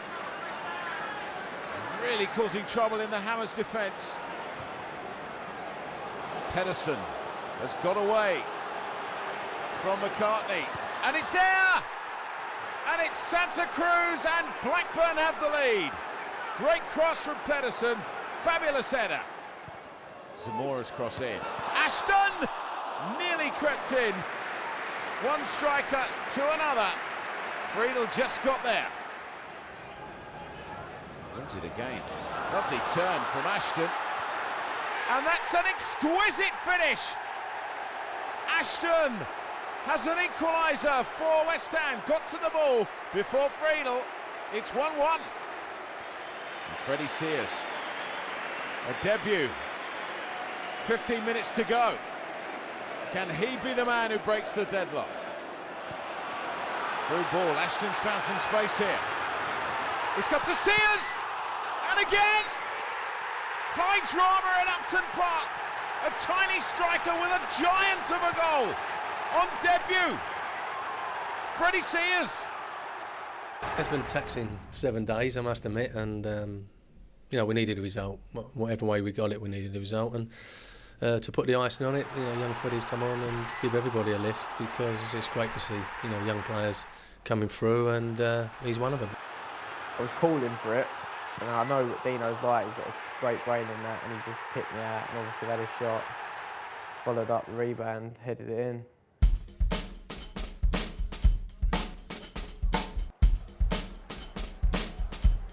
Hammers had struggled at Goodison Park over the years, and this season the challenge of the trip up the M6 looked even more awkward than usual. Neil has found Ljungberg. Boamorte has made ground to go into the centre.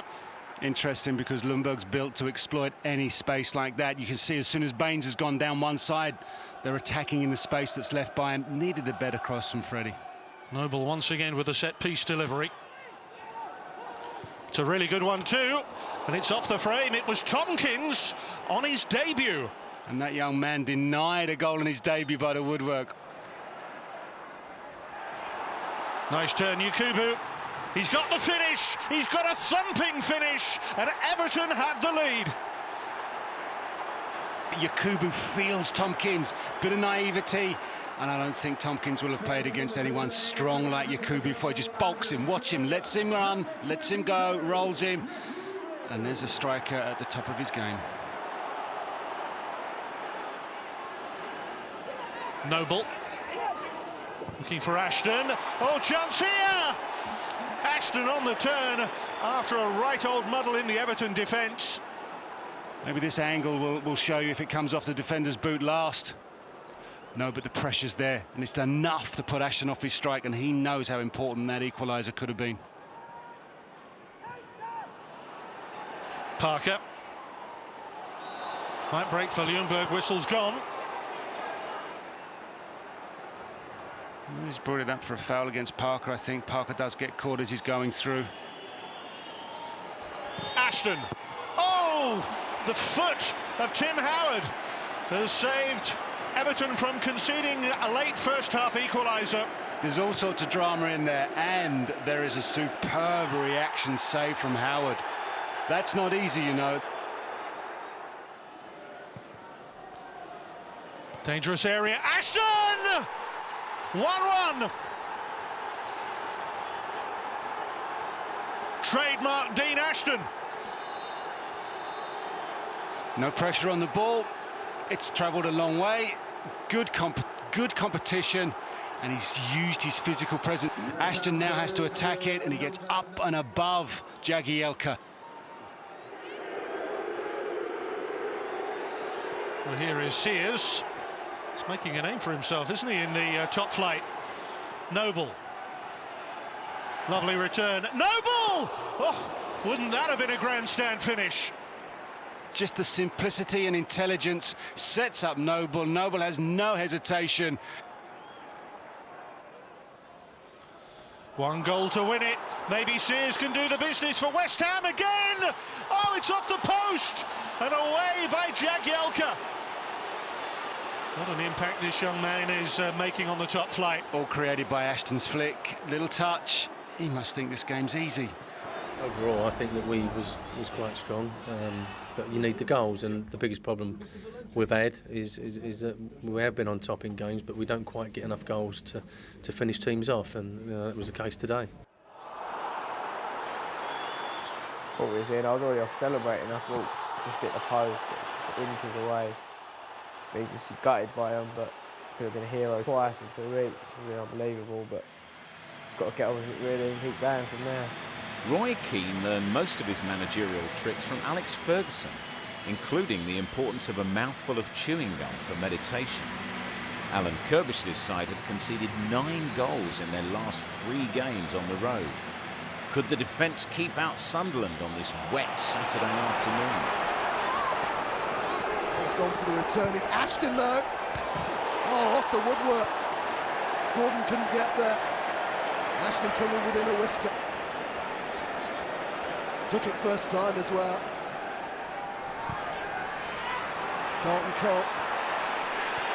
It's Freddie Ljungberg for West Ham. Oh, took a deflection, and it's taken it into the back of the net.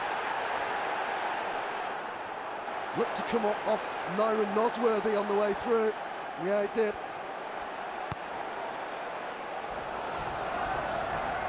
Whitehead to Andy Reid. Richardson in space here. 2 to Amat in the middle. One of them is Kenwyne Jones. Sunderland back on level terms.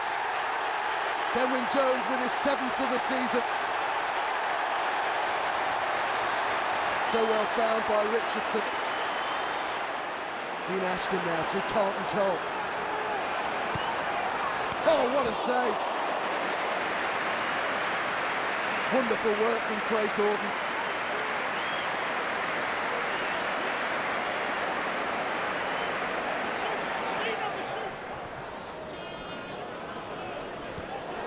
Well, that was fortunate. It's broken to Kenwyne Jones. Murphy! He won't believe he's missed that.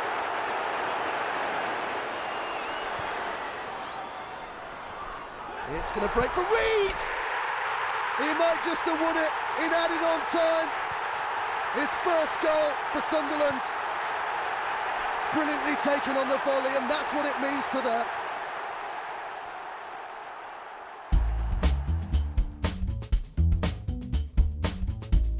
March was the month that saw West Ham throw in the towel on their positive goal difference due to 3 successive 4-0 defeats. Nevertheless, the debuts of James Tompkins and Freddie Sears showed that the youth academy could still produce quality performers at all levels and made the prospects for next season look very bright. When I'm old and grey and looking back on my career, I can't think of a worse week you can have of results. I can think of a worse week. No, I've been heavily beaten, but not like that. But I looked at playing Chelsea and Liverpool on the spin, and if they get it right, they can hurt anybody. And there's no consolation or excuses or whatever. But you do know the top 4 teams. We know how difficult it is, the top 4. But that was an horrendous week. We took a lot of stick. The negative press that I was hoping had gone away from us the previous season started to come back. And we knew no matter how we did it, we had to bounce back against Blackburn. Next up were FA Cup finalist Portsmouth, and Harry Redknapp got the usual East End welcome from the fans who remembered his many memorable years here as manager. It was a ground he'd already won at 2 years in succession as Pompey boss, and he was still in the hunt for a 5th place finish in the Premiership. Ashton, Solana. Oh, it's come through here to Zamora. He's round James. Surely no. Oh, an amazing miss for Bobby Zamora.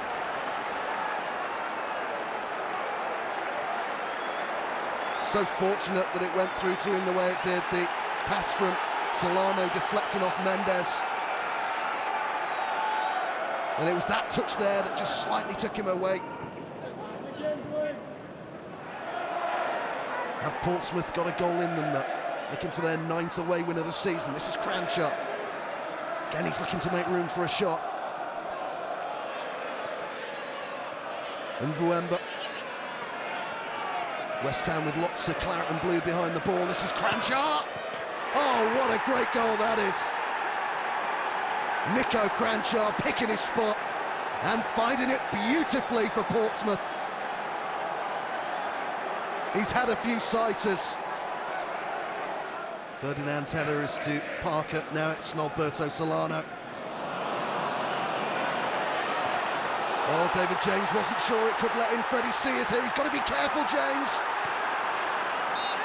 And Freddie Sears couldn't keep it in.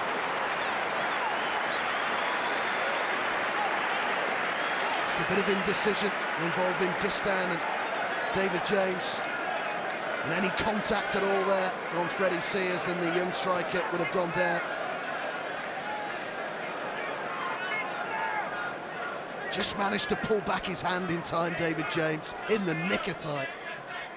I think it's been a mixed season for me, really.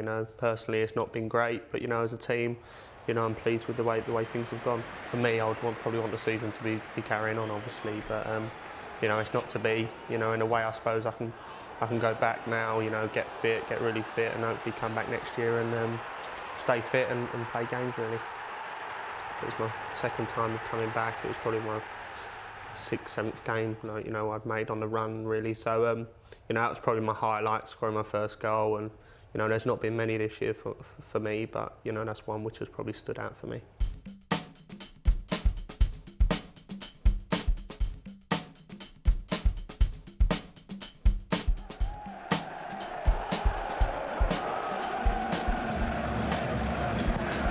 Who's started the last 7 Premier League games now for Bolton Wanderers. You see Jaskalainen is a casualty. It's an injury which will keep him out until the end of the season. And there will be Jaskalainen's farewell, suggesting that he will leave the club in the summer no matter what. Samuel to deliver the cross, and it's a good one. Hanging hopefully in the air, but it's been cleared off the goal line. Bolton are claiming that it crossed the line. J-Lode Samuel to the back post. Davis wins it. It's up above Upson, back across the goal. It's a good goal line clearance from Spector.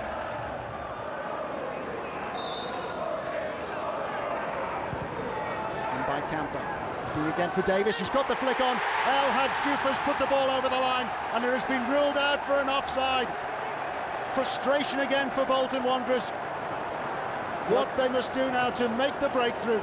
Well, I just wondered, Tone, if he had actually left that ball, would it have gone in?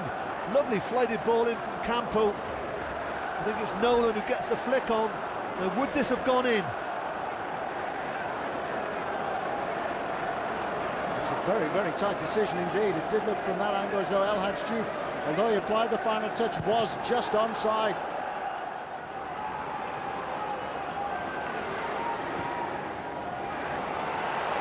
Here's Davis, tipped away by Green. Repeatedly Kevin Davis has been denied. Repeatedly Bolton have been frustrated. In the first half, it's numerous crosses that caused problems to West Ham. Early in the second half, ball in from El Hadji. Davis wins it. Robert Green makes the save. Davis now on the goal line. Swung in by Taylor. And it's been put in eventually by Kevin Davis. Reward at last. It's his 100th career goal, and it has come at a crucial time for Bolton Wanderers.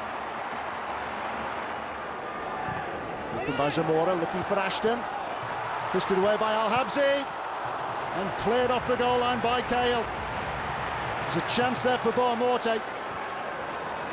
And the pressure still being applied here. It's Ashton! Magnificent save. Wonderful stop by Al Habsi, who was guilty of the initial mistake which presented West Ham with their first chance. Spectacular scissors kick, and a quite brilliant save this is from Al Habsi to deny Dean Ashton.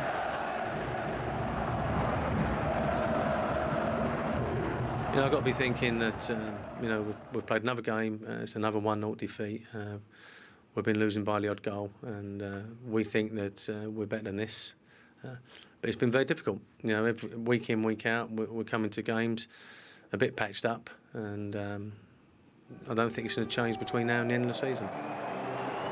West Ham United play the bottom side in the Premiership, Derby County, already relegated. It's a start, first start for Freddie Sears and James Tompkins, graduates of the West Ham United Youth Academy. Jill was manager here at Bradford City. Fantastic game in February 2000. It's George McCartney with the kick for Hammers. And Zamora! It's easy for Bobby Zamora, but it's his first goal for a year. And the relieved man puts West Ham ahead. Savage! Fabulous stop from Green. You would have seen that late. Savage got the header in, Green tipped it over. Only on his mind, championship football next season. So, it's a ball from Garley to Tyrone Mears, and he's finished beautifully. Derby level, it's a goal that's been coming, and ex-Hammer Tyrone Mears delighted to score it. Noble. Good ball, Lindberg and Cole. That's the goal West Ham needed to get the points, maybe. Lovely play from Lundberg and Noble, and Cole was there, the substitute. A couple of goals come on, and perhaps I did know what I was doing. You know, that's the chant that goes around a lot now. But you know, we just needed to get the result, and you know, I know everybody here at the club. If there's a word I could perhaps use for what's happened at West Ham and for me this year, is frustration. West Ham's penultimate home game. Obviously looking for maximum points today against Newcastle. Two nail biters there. Keegan. Back on form. McCartney's cross. Scooped in by Noble! And like he did against Bolton last season, Noble, a fabulous finish to McCartney's cross. The timing exquisite. Long clearance. Good flick back from Zamora. Here's Dean Ashton. turns wonderfully well, and Dean Ashton gives Hammers a 2-0 lead. He turned brilliantly there to put Hammers comfortably into the lead.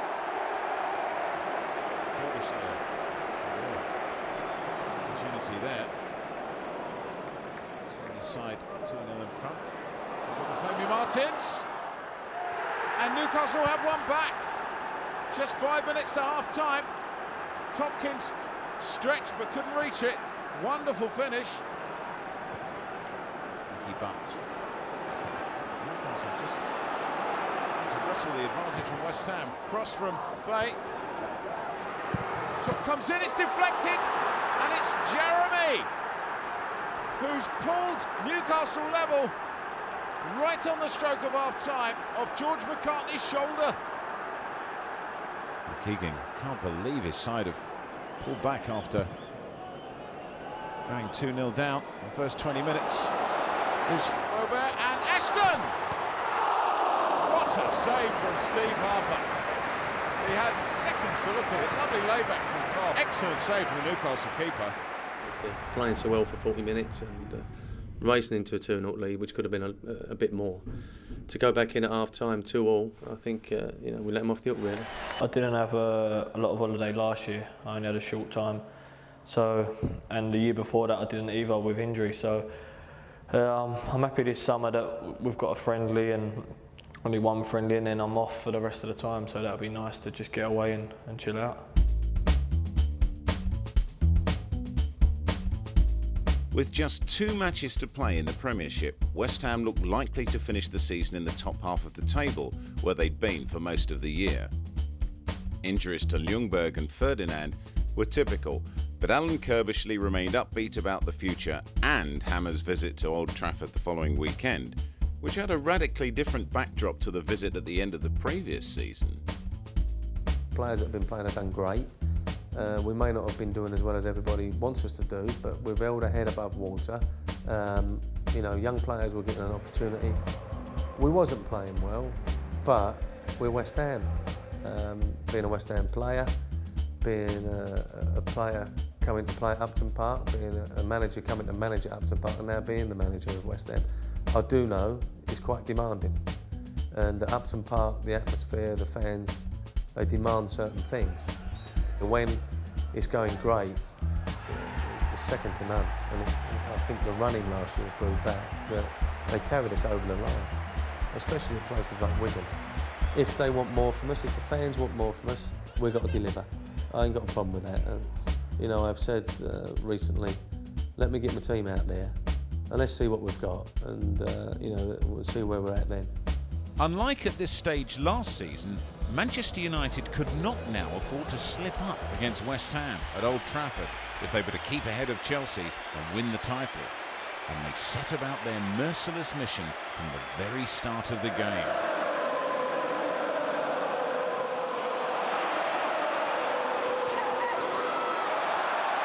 And here goes Cristiano Ronaldo in familiar style, and in familiar style he scored. Only 3 minutes gone. His 39th goal of a quite incredible season. And from Alan Kirbishley's point of view, all the plans that he will have been working on all week have just been ripped up. Ashton himself has poised on the near post here. And Van der Sar in trouble. It took Evra's intervention to keep that out. Was able to get above the big Dutchman and get a touch onto it.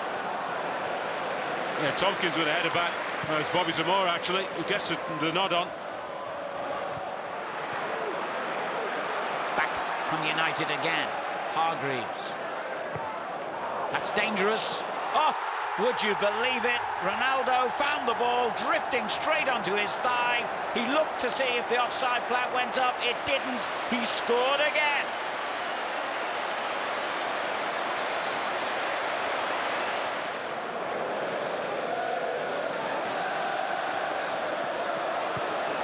As Tevez hits an absolute screamer.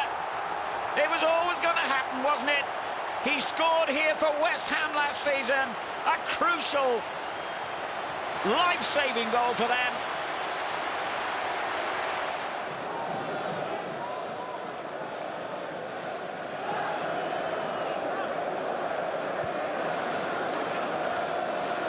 Now can Ashton sneak in here? Oh, what a goal! Have I spoken too soon? Well, that was a brilliant finish by Dean Ashton. He's under so much pressure, doesn't get anything on that header really, only straight up in the air, and he just out-muscles Rio Ferdinand. There you go, strong arms him, and Van der Sar can't do anything about that, almost ends up in a side netting. Great athleticism from Dean Ashton. That's a great finish. Well, 40-odd years ago, the great Dennis Law made goals like this almost commonplace in his wonderful Manchester United career.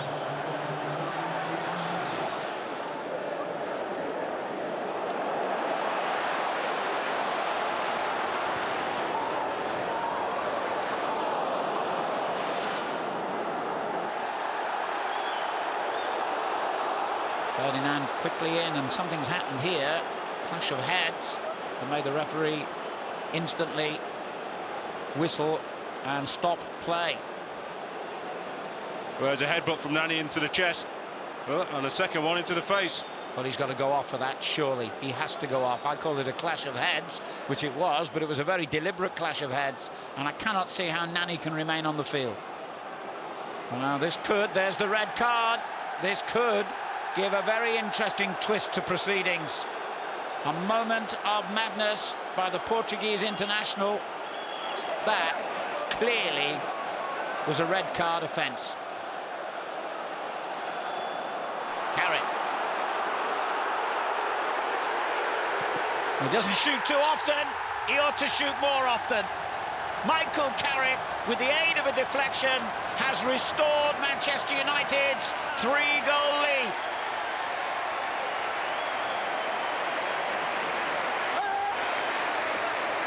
It's probably my best goal of my career, and I've had quite a few doubters this season, thinking whether I'm going to get back to my best, and I feel like that, that's just sort of proof that I am. Well, obviously, felt a little bit frustrated at the start of the season. Obviously, to be back from injury, I was desperate to play, but at the start of the season wasn't really a big part of the team. I was just coming off the bench and playing the odd game here and there, and missed, a lot of the big games against the big teams. So a little bit frustrated in that sense. But I feel as the season's gone on, it's got better and better for me. I feel like I've been able to show that, I'm back properly from my injury, and I'm playing as, hopefully as well as I have been in the past recently. And I feel like I've ended the season really, really well.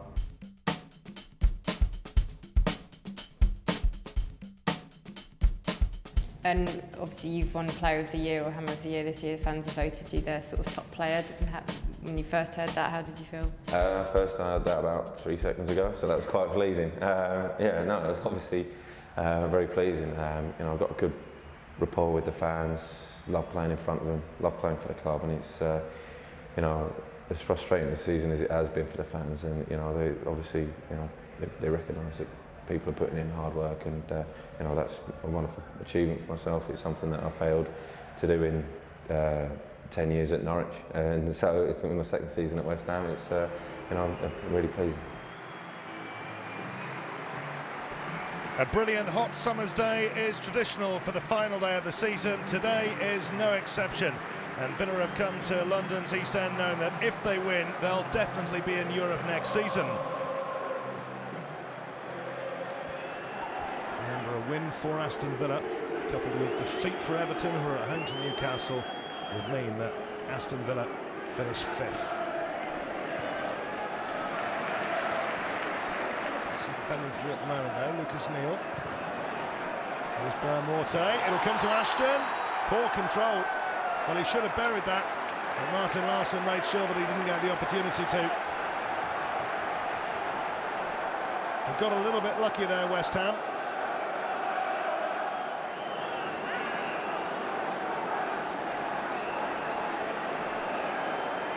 There's a bit of a breeze as well. Solano with the free kick. It's in, it's 1-0. And Nobby Solano, against his former club, dampens Aston Villa's European aspirations. It's the first goal of the final day of the season. Carson, he got a hand on it. You probably saw that so late though. And Nobby Solano, his 4th of the season.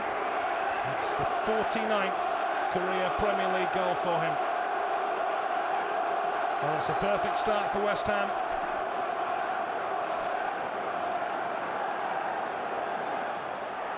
Petrov. It's come from Petrov once more. He thought for a split second about having a long-range shot. I tell you what, Ashley Young's in here. It's 1-1. Now West Ham are screaming that it was offside, but the flag stayed down, and Ashley Young has brought Aston Villa back on terms.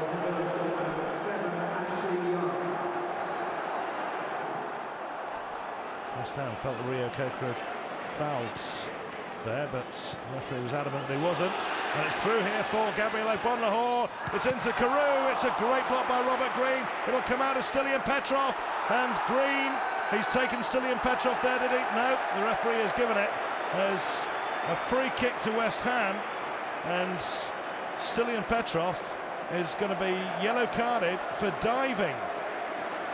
He just seemed to stub his toe into the ground, and he's certainly not rolling around looking for a penalty at all.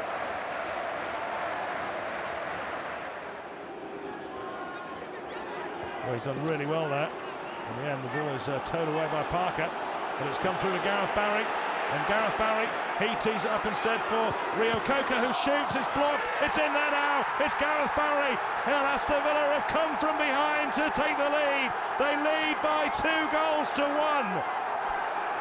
Well, Aston Villa, as far as the UEFA Cup is concerned, are doing their part of the bargain. They're winning.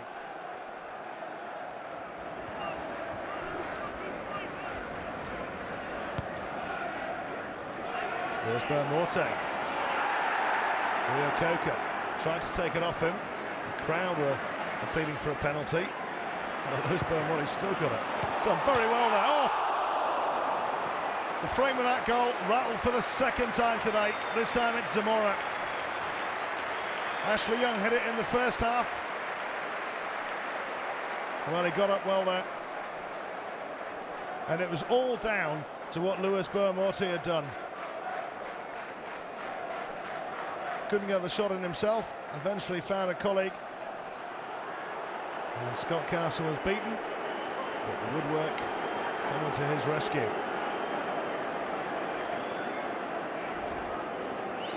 Parker. Pansel.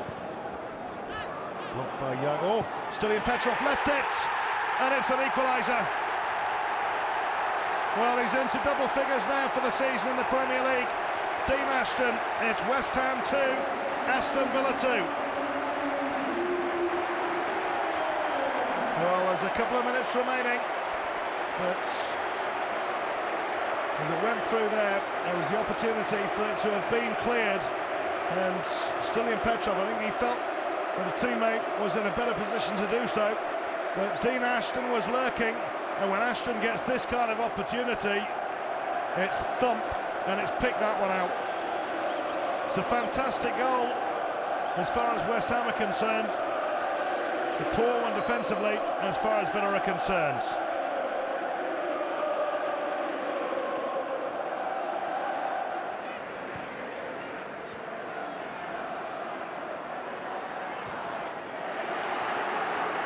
Corner kick.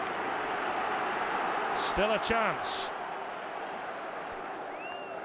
Well, this may very well be the last significant action of the game and of the season. Here's the chance for Ashley Young. Can he win it? It's an own goal, is it? No, it's not over the line. I thought it was. It looked for all the world like a West Ham player had touched that over his own line, but the linesman said it didn't cross it. Drama right to the death at Upton Park. As the final whistle goes. I mean, it's the first season I've had where I've not been fighting against relegation in the Premier League. We've played majority of the season with a consistent back four. That helps, and you know, the boys have defended magnificently in front of me, and it's just pleasing to be part of a team that's, you know, not looking over shoulders on the last day of the season, trying to fight away out of a relegation battle. So, look, on the whole, it's been a good season. The Hammer of the Year for 2007-8 was a popular choice. England's #1 goalkeeper, at least as far as 32,000 Hammers fans were concerned, Robert Green. Narrow runner-up was virtual ever-present and Mr. Consistency, George McCartney. The awards ceremony was completed with the presentation of Most Improved Hammer of the Season, which went to new squad member and reserve team captain Jack Collison. Junior Hammer of the Year went to season debutant and future first-team regular James Tompkins.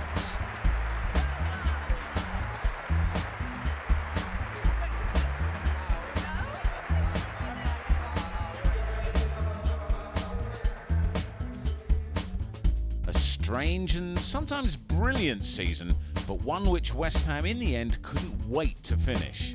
Too many injuries and distractions from the day-to-day urgency of the Premier League season had taken West Ham away from their goal, which was to climb another few positions and set out their stall as one of the city's most entertaining and high-achieving clubs.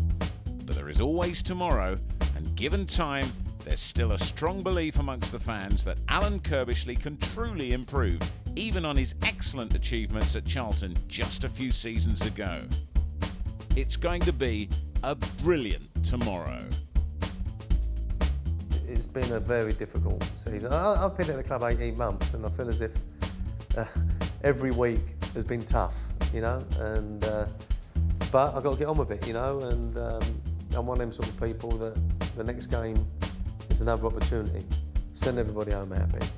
And my big thing is that this summer I need to get them injured players fit. I need to have return dates for them so that I can plan for next season. And you know, if the Bellamys, the Dyers, fully fit Fullbear, etc., Ashton gets a decent pre-season under his belt. Zamora, who has played 6 games for us this year, you know, gets through the pre-season. That I've got a squad, and let's not forget the 6 centre-halves that are out at the moment. I've got a squad that can compete in the Premier League, and I'm very enthusiastic about that. And if you're asking me what I'm looking forward to next season, I'm looking forward to a fully fit squad, and let's see what we've got, because I know that we can enjoy better times.